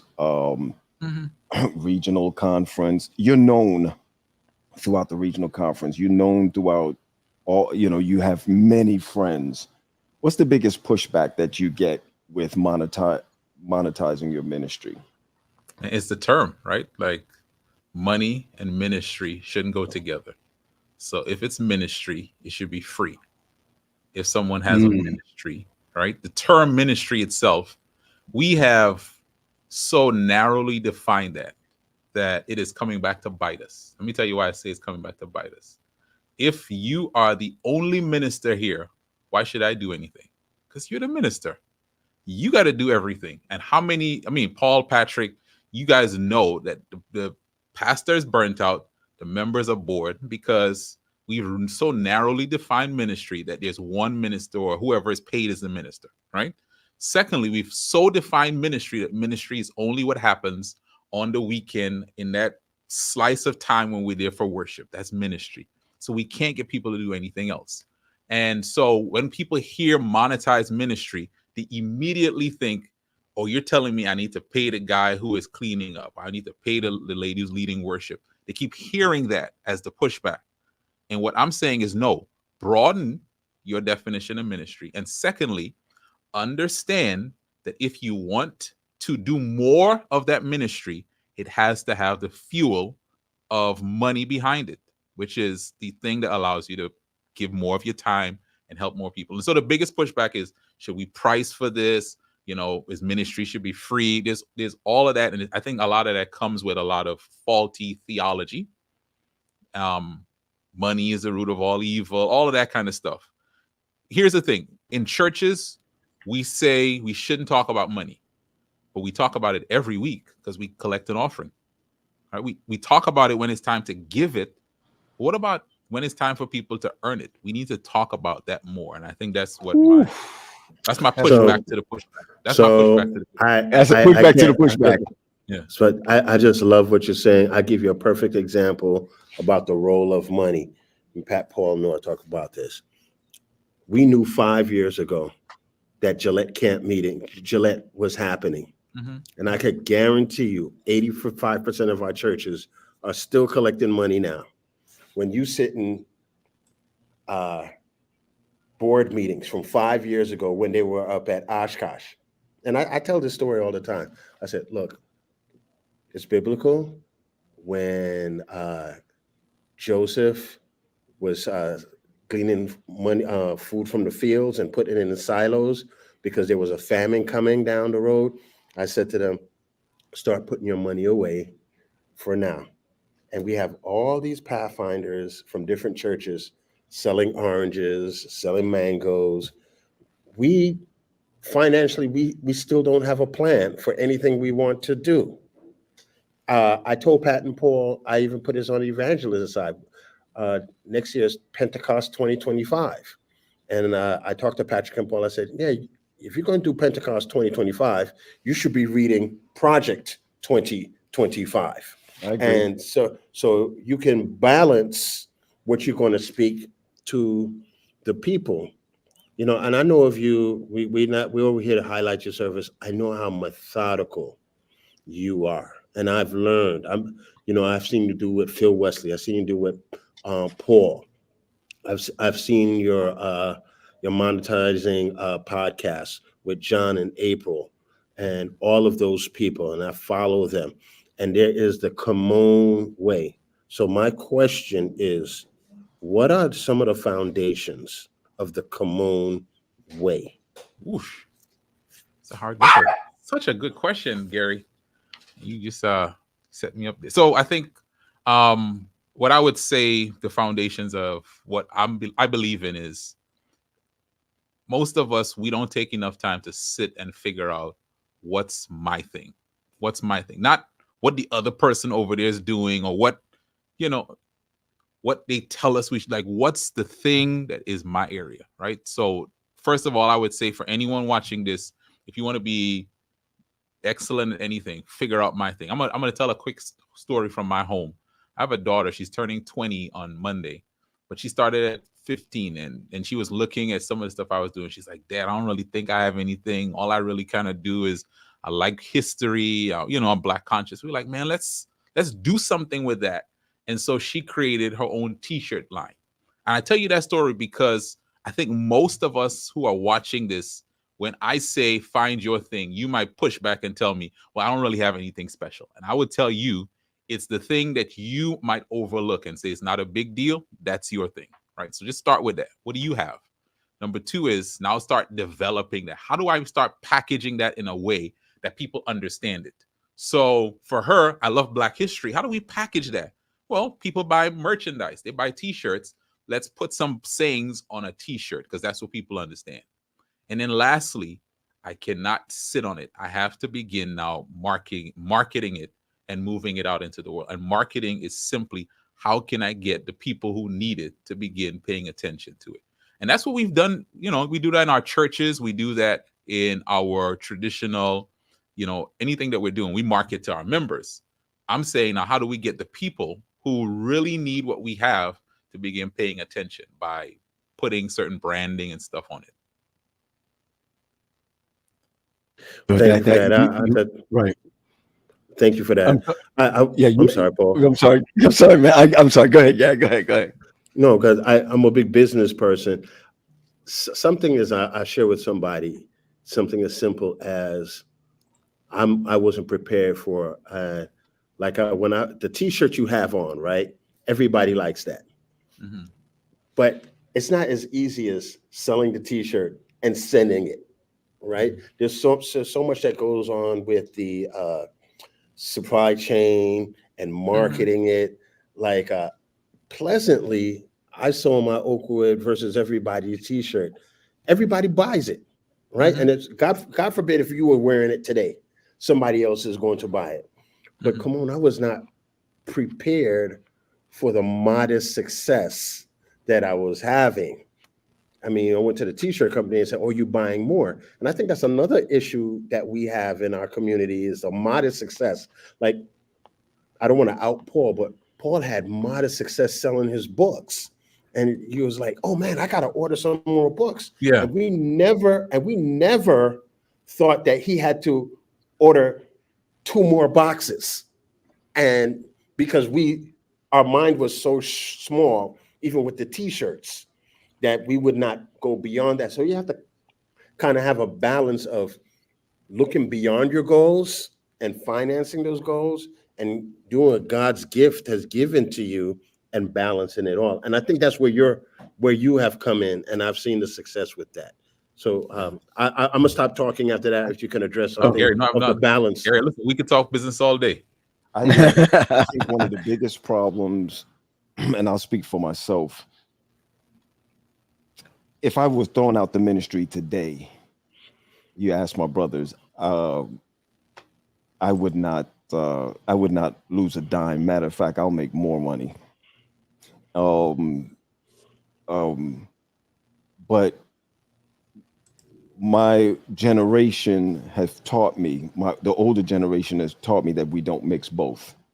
So there's a line of guilt that you have when, and by the way, I'm a pastor, and I know you understand what I mean by that. When I say I'm a pastor, you know, I don't do Wednesday and Saturdays, right? I pastor all the way through, right? I know you know what I mean by that. Let's just skip that. Yeah. But you know, I went to school in ministry to do mental health. I've also I started my mental health when I went to PELC. They're the ones who I blame in a good way for my mental health push, because I started to talk about some of the things that I have been going through. And then I went to school for it. I think it was Paul Anderson, Doc Anderson, that was like, hey, go to school, because after a while, nobody want to hear your testimony over and over again. So I went to school. And after I went to school, I went and did my doctorate, almost finished with that. And immediately, and everybody knows David Defoe, who is, even though he loves this thing, he has monetized this thing. And it's his ministry. I'm not even joking. I hang with him. I understand that this is not just a money-making thing for him. He actually believes he's helping the world. Okay, so I sit with him to see what he does. But what has happened with us, not his generation. You know what I just said? Not his generation, not your generation. Y'all in the same generation. But mine makes me feel guilty for saying, I'm going to set up something where I can get insurance claims and I can use this ministry to preach. Or when somebody asks me to come out and speak for a week, not a week of prayer, but a week dealing with mental health and this, that, and the other, we're kind of too ashamed to say, oh, you know, I'm $3,000 a day. But they will pay the next man $10,000 a day to come in. But because I'm in the ministry, I don't deserve the $10,000 a day. I deserve literally the $150. Because you're in the ministry, you just be giving your reasonable service. I mean, and I do understand that, Paul. And I'm just telling you that this is still a struggle of mine. It's still a struggle of mine. And I think this is the reason why. Isn't there a reason why we have coaches and life coaches and finance coaches, etc.? It's for you to be able to break a cycle that really doesn't make sense. Yeah. So anytime I see you doing your monetizing your ministry, it's not just, okay, let me show you how to make money, but you have to get what I'm hearing when you do this, because I do eavesdrop on all your stuff. What I'm hearing is that you have to break that wall of shame that says you're making money off of ministry. You have to be able to break that wall. So go ahead. I'm sorry. Go ahead. No. I just want to say this. Paul, Patrick, you are monetizing your ministry. Do you get a paycheck? Yes. Yeah. From the conference? Yes. Yeah. For ministry? Yes. Yes. So it's monetized. Wow. So what you didn't have to make me sound that stupid, but okay. No. What I'm saying to you is, I want us to sometimes, and you said this, right? I think the number one thing that holds us back is our thinking. We're not being held back by lack of resources. We got enough resources, right? Even if you got a little oil, you got resources. We're not held back because we don't know people. We got a lot of people. Anything you don't know, there's somebody who knows it. So that's not what holds us back. The only thing that's holding us back is our thinking. That's the only thing. So let's challenge that. The people who tell you not to monetize your ministry are people who receive a paycheck for what we call ministry. So the only thing we're saying is you cannot make an income off of something that you own. So therefore, the issue isn't monetizing ministry, it's ownership. Who owns the resource that is producing the income? I Because got if it. I own the resource, if I own the stream of income, I'm allowed to tell you what you can and cannot do. Right? So, Wonderful. you know, that's it. Wonderful. Now, I can pass down my business, no matter how big or small it is, to my children. You can't pass down a job unless your name is LeBron James, right? To your son. I'm But joking. that happens all the time, Kimon, because one of the things I liked what you did is what you did with your daughter, and when we stepped out. And I'm big on give our young children challenges early so they can see success early. They can make mistakes early so they don't make the same mistakes over again. And you're just very wonderful at what you do. And I just think that you are not seen enough when this is why Paul Patrick and I have this platform, that people out there who are decision makers, who are in charge of budgets, there are people that sits around committees, and 9 people vote for you to come to to church for the weekend, and 2 people will come up and bring in a scripture and say, we don't need that, but we need somebody to come baptize people. And you just lose the whole energy of that. And the way you fighting against that is just needs to be commended. It's super awesome, man. Just super awesome. You know, here's my issue. And I think that I don't know if regional conferences know this, or regional conferences based on the age group says that they're not going to disseminate the information. Okay, because I'm going to say it again. I feel like information that is sent from the division to the unions is sent to everyone. It's not just sent to state conferences. Sure. Okay. Which helps me to understand that since being in a state conference, I'm able to see the resources that someone who's doing business that is monetizing their ministry can go to the division and ask for a grant for what you're doing. Okay. The issue is that we don't know anything about this because we have taught our pastors, we have taught individuals that you are not allowed to do anything except what you're doing now. Okay. And the frightening thing about that is that most ministers have creative minds, but not allowed to use it. You understand where I'm coming from? Think about it. They're left brain thinkers, but we're not allowed to use our left brain.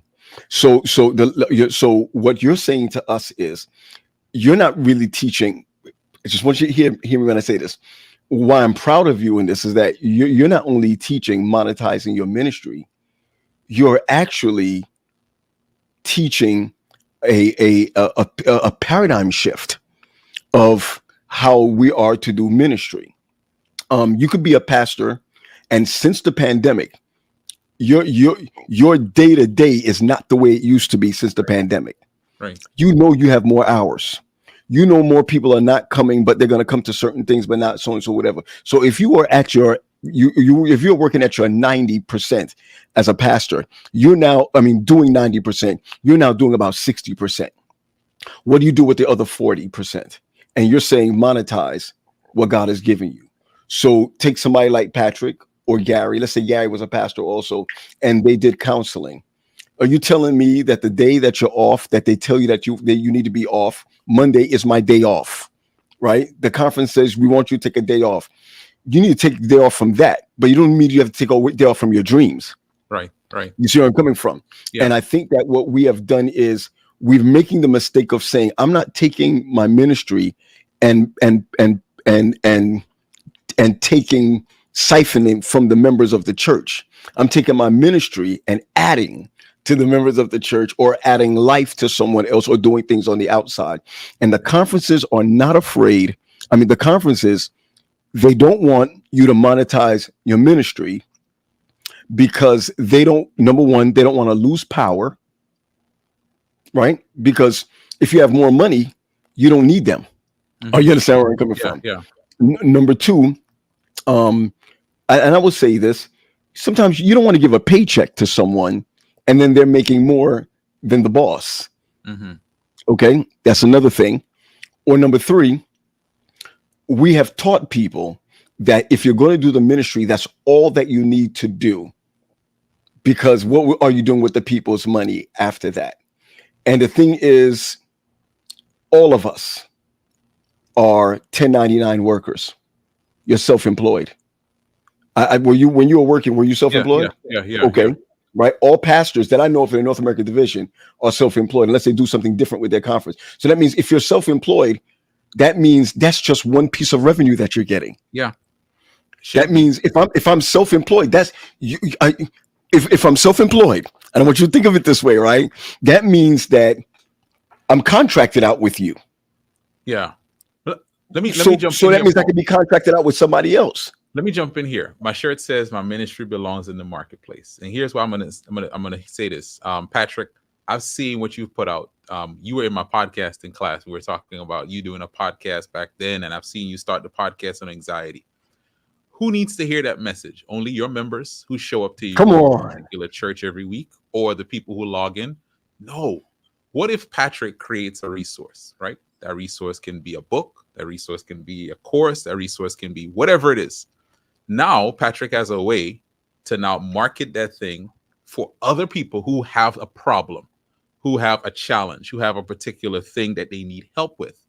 Now, what do those people understand? They understand the way the world works is if I want something, I pay for it. They understand an exchange, and they understand when I pay for it, I am more invested in it. What I'm saying is every pastor that I know, you know how we say if you listen to a pastor long enough, you'll hear him or her say the same things. They have a topic that they, well, every Yes. pastor has a burden or a passion or a thing that is their thing. For the Nixons, it's marriage and family. For Myron, it was always men. 'Cause Men. That was his dad. Yeah. Right. For others, it's their thing. And my thing is, okay, if you've been preaching on this, doing prayer meeting series on this, you're doing this over and over, make a resource. Paul, you made a book. You created a book. You've been doing these Bible boot camp for years. You made a resource finally so that people anywhere can buy it, and now they're blessed. And also, I'm saying, if let's talk about for paid ministers, pastors, this is what you have control over. Make a resource, and you now own that, and you can share that with others in exchange for income. How do Wow. you live? How do I live? I'm not talking about your Yeah. wife's funding. I mean, how does this? I know that this is.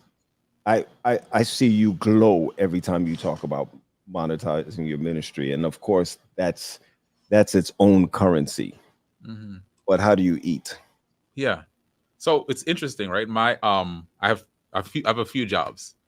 I'll You're get not that over Jamaican. You're not I was Jamaican. going to say I'm married to one. Oh yeah. I'm married to one. So I'm a Jamaican by marriage. I'm I happy. hear you. I hear you. Right. So I work for a company as a business coach by day, and I work for me as a business Wonderful. coach, building my business as well. And Wonderful. I partner with other people. I'm partnered with Myron with what he's doing. We started off in a coaching relationship, and it developed. So far, I think I'm up to 3 jobs. So I don't know if do I qualify? You're coming Jamaican. along. You need about 2 more and eat ackee and saltfish, then you'll be right where you need to be. And I'm just so impressed. I'm just saying this. We need to talk because I just this is my 4th year, and people understand it takes some time. But when you start getting that energy, like you said, 3, like I just signed my 8th and 9th contract, and it takes time. Yes. You know, a lot of things people don't see that it matures, right? Yeah. We watch a lot of sports and we see the end product, or we see your favorite Hollywood actor come on and you don't understand they were in the trenches for years before they make it here. And I think the same thing applies here. There's a lot of no's that we have to turn into maybes, that we have to turn into yeses. And we also have to also know that your family sees you. I'm not going to try to say this, but I want to share this. One day I had an issue, and my wife and my son came into the bedroom, and when my son said to me, "Daddy, I have your back. We Wow. believe in you." That's all I need. X out Patrick, X out Paul, my mom, my dad, and then my wife didn't say anything. She only nodded. And that has given me the energy to hustle, save, and invest. Yeah, I love Yeah, it. so yeah. Pat and Gary, I know that we only have a small amount of time, and I want to be very careful. I on the last statement that I made, and sometimes you got to fix something before it goes crazy. I think my administrators or anybody's administrators, one of the other reasons why they fall back away from monetizing your ministry while you're doing pastoring is because some people don't know how to balance that. Some pastors don't know how to balance that. That means if I'm paying you to be a pastor and you're not baptizing anybody, you understand what I'm saying? You're not going to your meetings. You're not empowering the people to do ministry. If you're not doing all these things, but you're just working on one thing alone and your work is suffering. I'm talking about your expectation, your conference expectation is suffering. That's a problem. I'm just telling you that right now, because I don't think conferences really care if they look at you and be like, come on, man, get it together. What they don't want is your members saying to the administration, look at this guy that you sent us. Or you understand where I'm coming from? And so I think that what you have taught along the way is striking that balance. And if you cannot, for pastors, I mean, so if you cannot strike that balance, then I think you should choose and pick. Or you understand where I'm coming from? And sometimes it's not a ministry; it's just you getting more money. You understand where I'm coming from? Yeah. So I really appreciate the fact that you're bringing a balance to this whole thing, especially when it comes to the whole business mindset. Someone asked a question earlier. It was Ingrid Phillip who made a comment. I wish I could find it now, but she made a conference. Oh yes, she said, "Does the conference?" I'm gonna put it up here. Does the conference provide special opportunities for pastors and their families to reset, such as having access to resources? That was not it. That was not it. That was not. This was it. Sorry. How can we get this in the church? That was it. We don't see during the week. Sabbath, we cannot talk about business. I'm sorry, Ingrid. This is what I was talking about, not what we were talking about before. You see, I think our problem is there's this guy named Joseph that spoke at my church the other day, right? Man, I wish I could say his last name. Nyamwange. He's absolutely awesome. We're going to do something in the fall just on finances, okay? The thing that got me was that some people may have felt, why are we talking about finances in the church? But don't you ever forget that Jesus is the one that told the parables of the talents. And he's saying, I gave you something to go and double up on. Yeah. If I come back and you have not doubled up on this, that's a problem. That's not just about ministry. That's about life in itself. Yeah. You understand where I'm coming from? And so I think that for those who are on now, I think it's very important for you to become a resource for churches, for you to invite Kimon to your church. And you don't have to invite him for Sabbath service, although he'll preach your Sabbath service down. I'm just saying that invite him, even if you can't, right? Take him to your church and fly out or whatever. You can still pay him to be on your Zooms. It could be done virtually, because I was able to monetize virtually. You didn't fly in here and tell me what to do with the books and hook me up with this person and that person or whatever. So recognize that using this ministry, your ministry, Kimon, is not about you just going to the church, but using you as a resource, not just by preaching and coming in, but also online. So if you can, right, because we're a little bit over, but if you can, what is something that you'd like to leave with us? Your sticking point. Remember what you said before. You said Nixon's are so-and-so. Myron is so-and-so. I can keep going, right? Because Gamal is preaching. You can keep going. BC is music. I mean, we can keep going. Lola is bloom. I mean, we can keep going, right? The idea simply is, what is Kimon? Sell us. Give us your elevator pitch. And please leave your information so that people will use you as a resource. Man, my word is empowerment, man. My word is empowerment. So I believe in what I think more people in our churches, more people who are just in the world, sit on amazing brilliance. and it's only because no one has really told them, man, you're really good at this, right? Mhm. You mentioned Gamal. Gamal isn't just good at preaching. Gamal is good at communication, right? And we have people, and we don't see what they have. And I think God has given me that ability to be like that prophet and say, what do you have in your house, right? What is the thing that you are minimizing? What is the thing that you're devaluing that God's value? And then saying, no, let's do something more with that. That's what I believe is my calling. And I believe that the God who called me into pastoral ministry called me out of pastoral ministry to have this kind of impact on the world. And so Which is still ministry. Look, because my ministry belongs in the marketplace. Where can we get the shirt? Dude, the funny thing is I've never sold a shirt, but after today, so Well, I need you to look at I need you to look at that statement that Sister Gloria just put up there. Okay. I think her birthday was 2 days ago. She said, hearing this 50 years too late. well, can I say something real quick? Oh, get her. Go on and get her. Sister Gloria, I'm so glad you said that, because I always end with this. The best time to plant a tree was 20 years ago. So I'll just say, Sister Gloria, the best time to plant a tree was 50 years ago. But the second best time is now. The second best time is now. Because you and I, Sister Gloria, and anyone on here, my teenage son, Sister Gloria, you all have the same amount of time. You have now. And that's all I'm going to say to you is, what can you do now? Not what can you've done 20 years ago. What can you do now? I can't even show this, but she just started arts and crafts and things of that nature. And I'm like, you're just starting. You're amazing. And she's like, I just started doing this. I thank you for sending that out to her. Thank you so much. Let me give our website to people if I can. Yeah, Man. If go people ahead. want to know, how can I monetize my ministry? On my speaker, on my products, on my services. I have a simple website. It's howtomonetizeyourministry.com. It's a free assessment that helps you to figure out, okay, I should lean into this area. So go to howtomonetizeyourministry.com.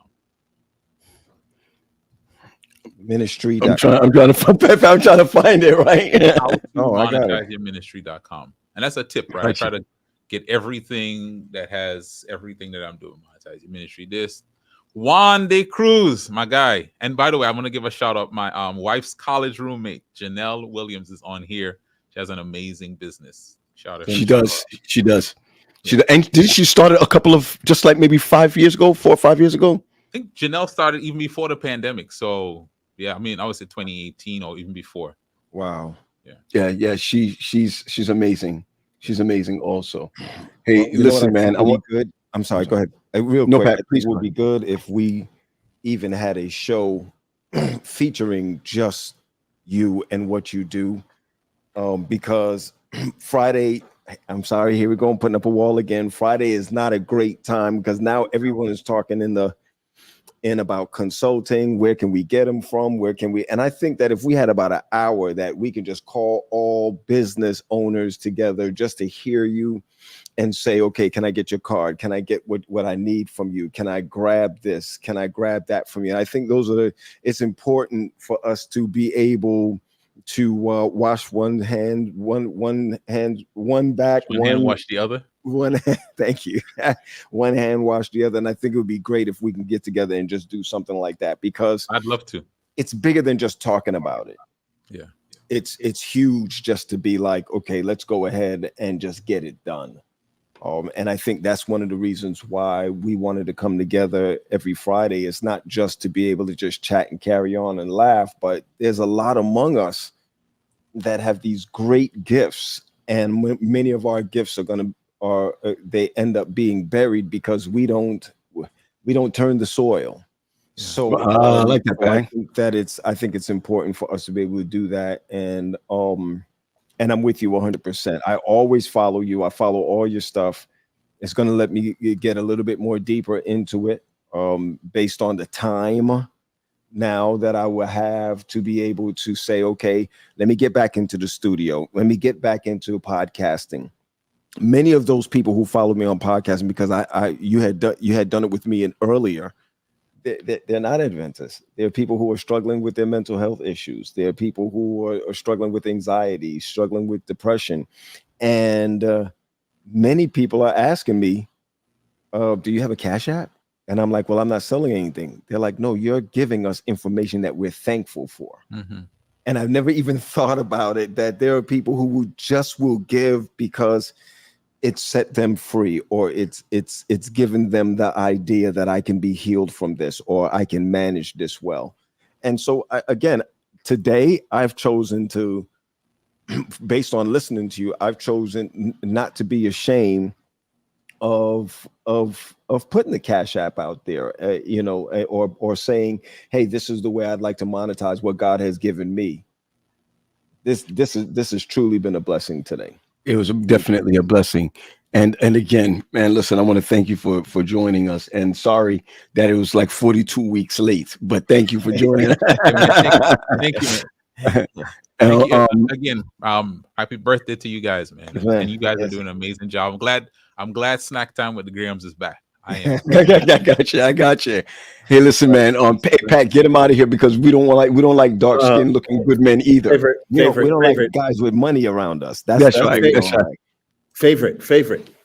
Ooh. Come on, Pat. Come on, rock it, Pat.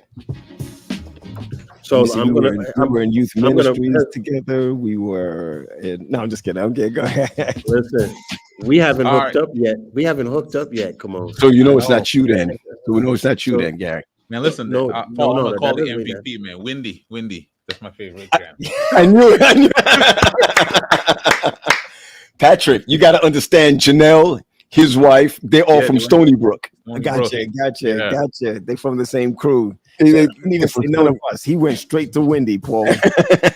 Many people say dad, but he went straight to Windy on this. I got it. Thanks for hanging with us. It's not going to be long till you come back. Not going to be long till we get together and do one of your symposiums and just bring people on. Let's do it, man. I'd love to. Thanks, man. Thank you, boss. Wow, P. Man, how you got him? He's just an amazing guy, man. I mean, we don't. I think we luck out every week, or should we just say we're just blessed every week? Kimon is a down to earth, great guy. So is Anthony Hackett, and I think that what we're doing is we as a church, we're missing people. Yeah, and the community is loving them, and we're passing them off. Sure. And so I'm glad that we have the opportunity to have them on. Definitely. Any snacks, Gary? Because I know you over there, Pat. Any snacks you got? I'm over here at it's just so funny. I'm at Home Depot today, and they have a whole snack machine. And I went over there to the snack machine to get my snacks, and it's not working. That's like the fig tree, Patrick. That's like the fig tree in the Bible. Yo, curse it that it may never work again. Yeah. Well, there you go. Well, there you go. This is it right here. Good to see Fabian, man. Oh man, yes. So Fabian is the original. Yeah. Good. I wonder if he's still in Baltimore. Big shout out to Fabian. I think he's still in Baltimore. Fabian's one man. For Fabian is to our church the original praise and worship leader. You know who I consider Fabian? Fabian to me is like oh man, this guy's straight out of Brooklyn, man. He used to have the cross colors gear.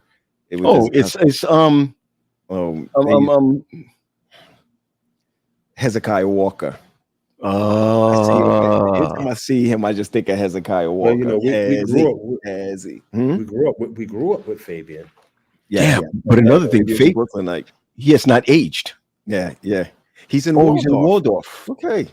He's in Waldorf. Steve, you know what I need to do? I need to pick him one Sabbath per month, because Waldorf, I'm right there, Waldorf. But again, here we are again. Here's a person who is absolutely amazing when it comes to music ministry.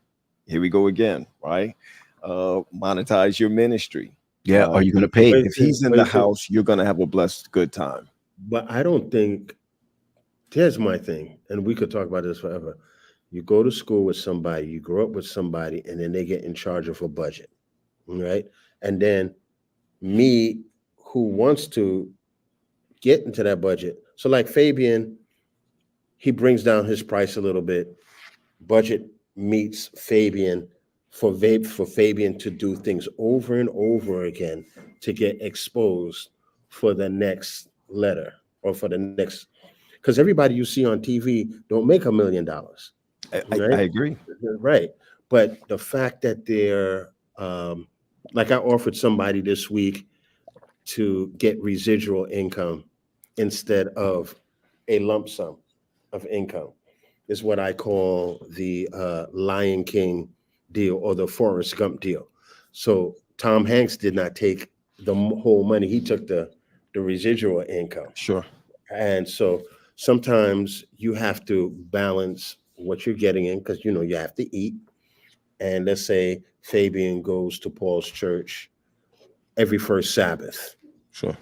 and then you'll see the amount of people that comes in and you monetize that with the offering. And you see the way we talk about that doesn't sound spiritual, but at the end of the day, Paul has to keep the lights on at his church too. Sure. Right. And have people come by. And then there's going to be people after every first week of his service want to replay the service to see Fabian. And that's we're in that place now. Sure. I got you. Well, last question for both of you guys. What you doing this weekend? We in camp meeting season, so we'll be at Allegheny East. Okay. What do you call it again? What shameful plug or what? How That's shameful plug. Allegheny East camp meeting. I'll be speaking tomorrow evening at 7:00 at the pavilion. That when you say the pavilion, that means I'm an old man now, right? Yeah, that's right. That's right. It's That's not right. even- you ain't even do that youth thing anymore. You're old man. You're now. So I'm gonna old be man. I'm going to be speaking over there under the caption "Worship like Jesus." Okay. Like Jesus. Okay. You guys are on the same time I'm on tomorrow. Really? You're on with the God Squad at 9 a.m. or 10 a.m. Right, early in the morning. Right. And I will be on with Dr. Columbus Baptiste and Dr. Terry Parks for Men's Health Month. Okay. With Derek Green. Okay. So we're doing a Zoom presentation tomorrow about Men's Month. So, we get around. So we'll be, that's at 10 a.m. tomorrow. Yeah. You know what, Pat? We need to have Sister Gloria on next week. Let's do it. I'm gonna have Sister Gloria on next week. We need to have like our, senior spirited. We need to have our senior spirits on, man. She's amazing. She's amazing. So Gary, we'll see you on then. Pat, we'll be on God Squad. Tonight I speak at Yari at the at New Esperanza. I finish a week of prayer there, and tomorrow we begin our new 8-week series on Gary. Pastor Flowers said I got a lot to say about Pastor Flowers. I have a lot to say about him. I can't say it now. We should bring him on next week too. That's right. That's right. We need to bring on Nixon's, Flowers, and I had a wonderful conversation with Pastor Willis today. He's in North Carolina. Yeah, he's in North Carolina now. Yeah. Let's set that up. And Sister Gloria, if we had them four, would be nice. So tomorrow I start the 8-week series on keys to discipleship. Really looking to grow the church in that sense. So let's look forward and see what God has, man. Let's see what God has. So Pat, happy birthday to you. Happy birthday, Peace. Happy birthday to you, man. Happy birthday, Marilyn. I can't say anything, but Marilyn's been smiling lately, Pat. That's all I can say. I can't say anything more than that. Might be more than smiling lately. That's all. Wait, Lafitte, Pat. Oh, that's our guy right there. He's all that. Yeah, Lafitte's our guy. Yeah, he's been trying to get us out to San Diego. Is he in San Diego? He's not San Diego. Is it San Diego? He's in. He's in San Diego. Just built that church. The minute he says, "Come out there," now I think we're willing to waive our fee for him, just to get the sun. I'll go free over there. Yeah, that doesn't take for sure. For sure. As long as I get a baseball game with the Padres,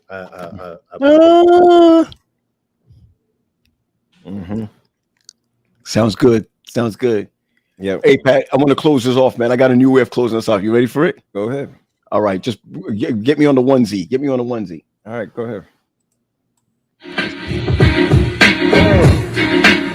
Come on.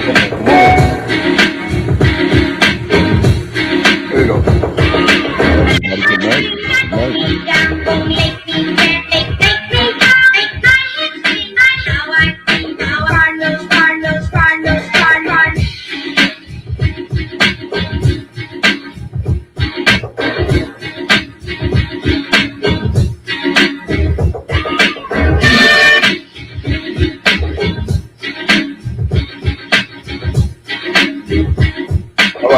What's this, P? What's this? Come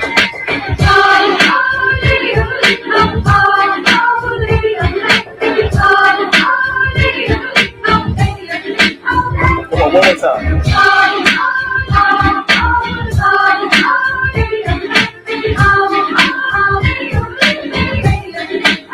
All right. I got one more for you. One more for you. You're gonna love this one. You ready? You gotta listen carefully. Come on, Pizzo. Here we go.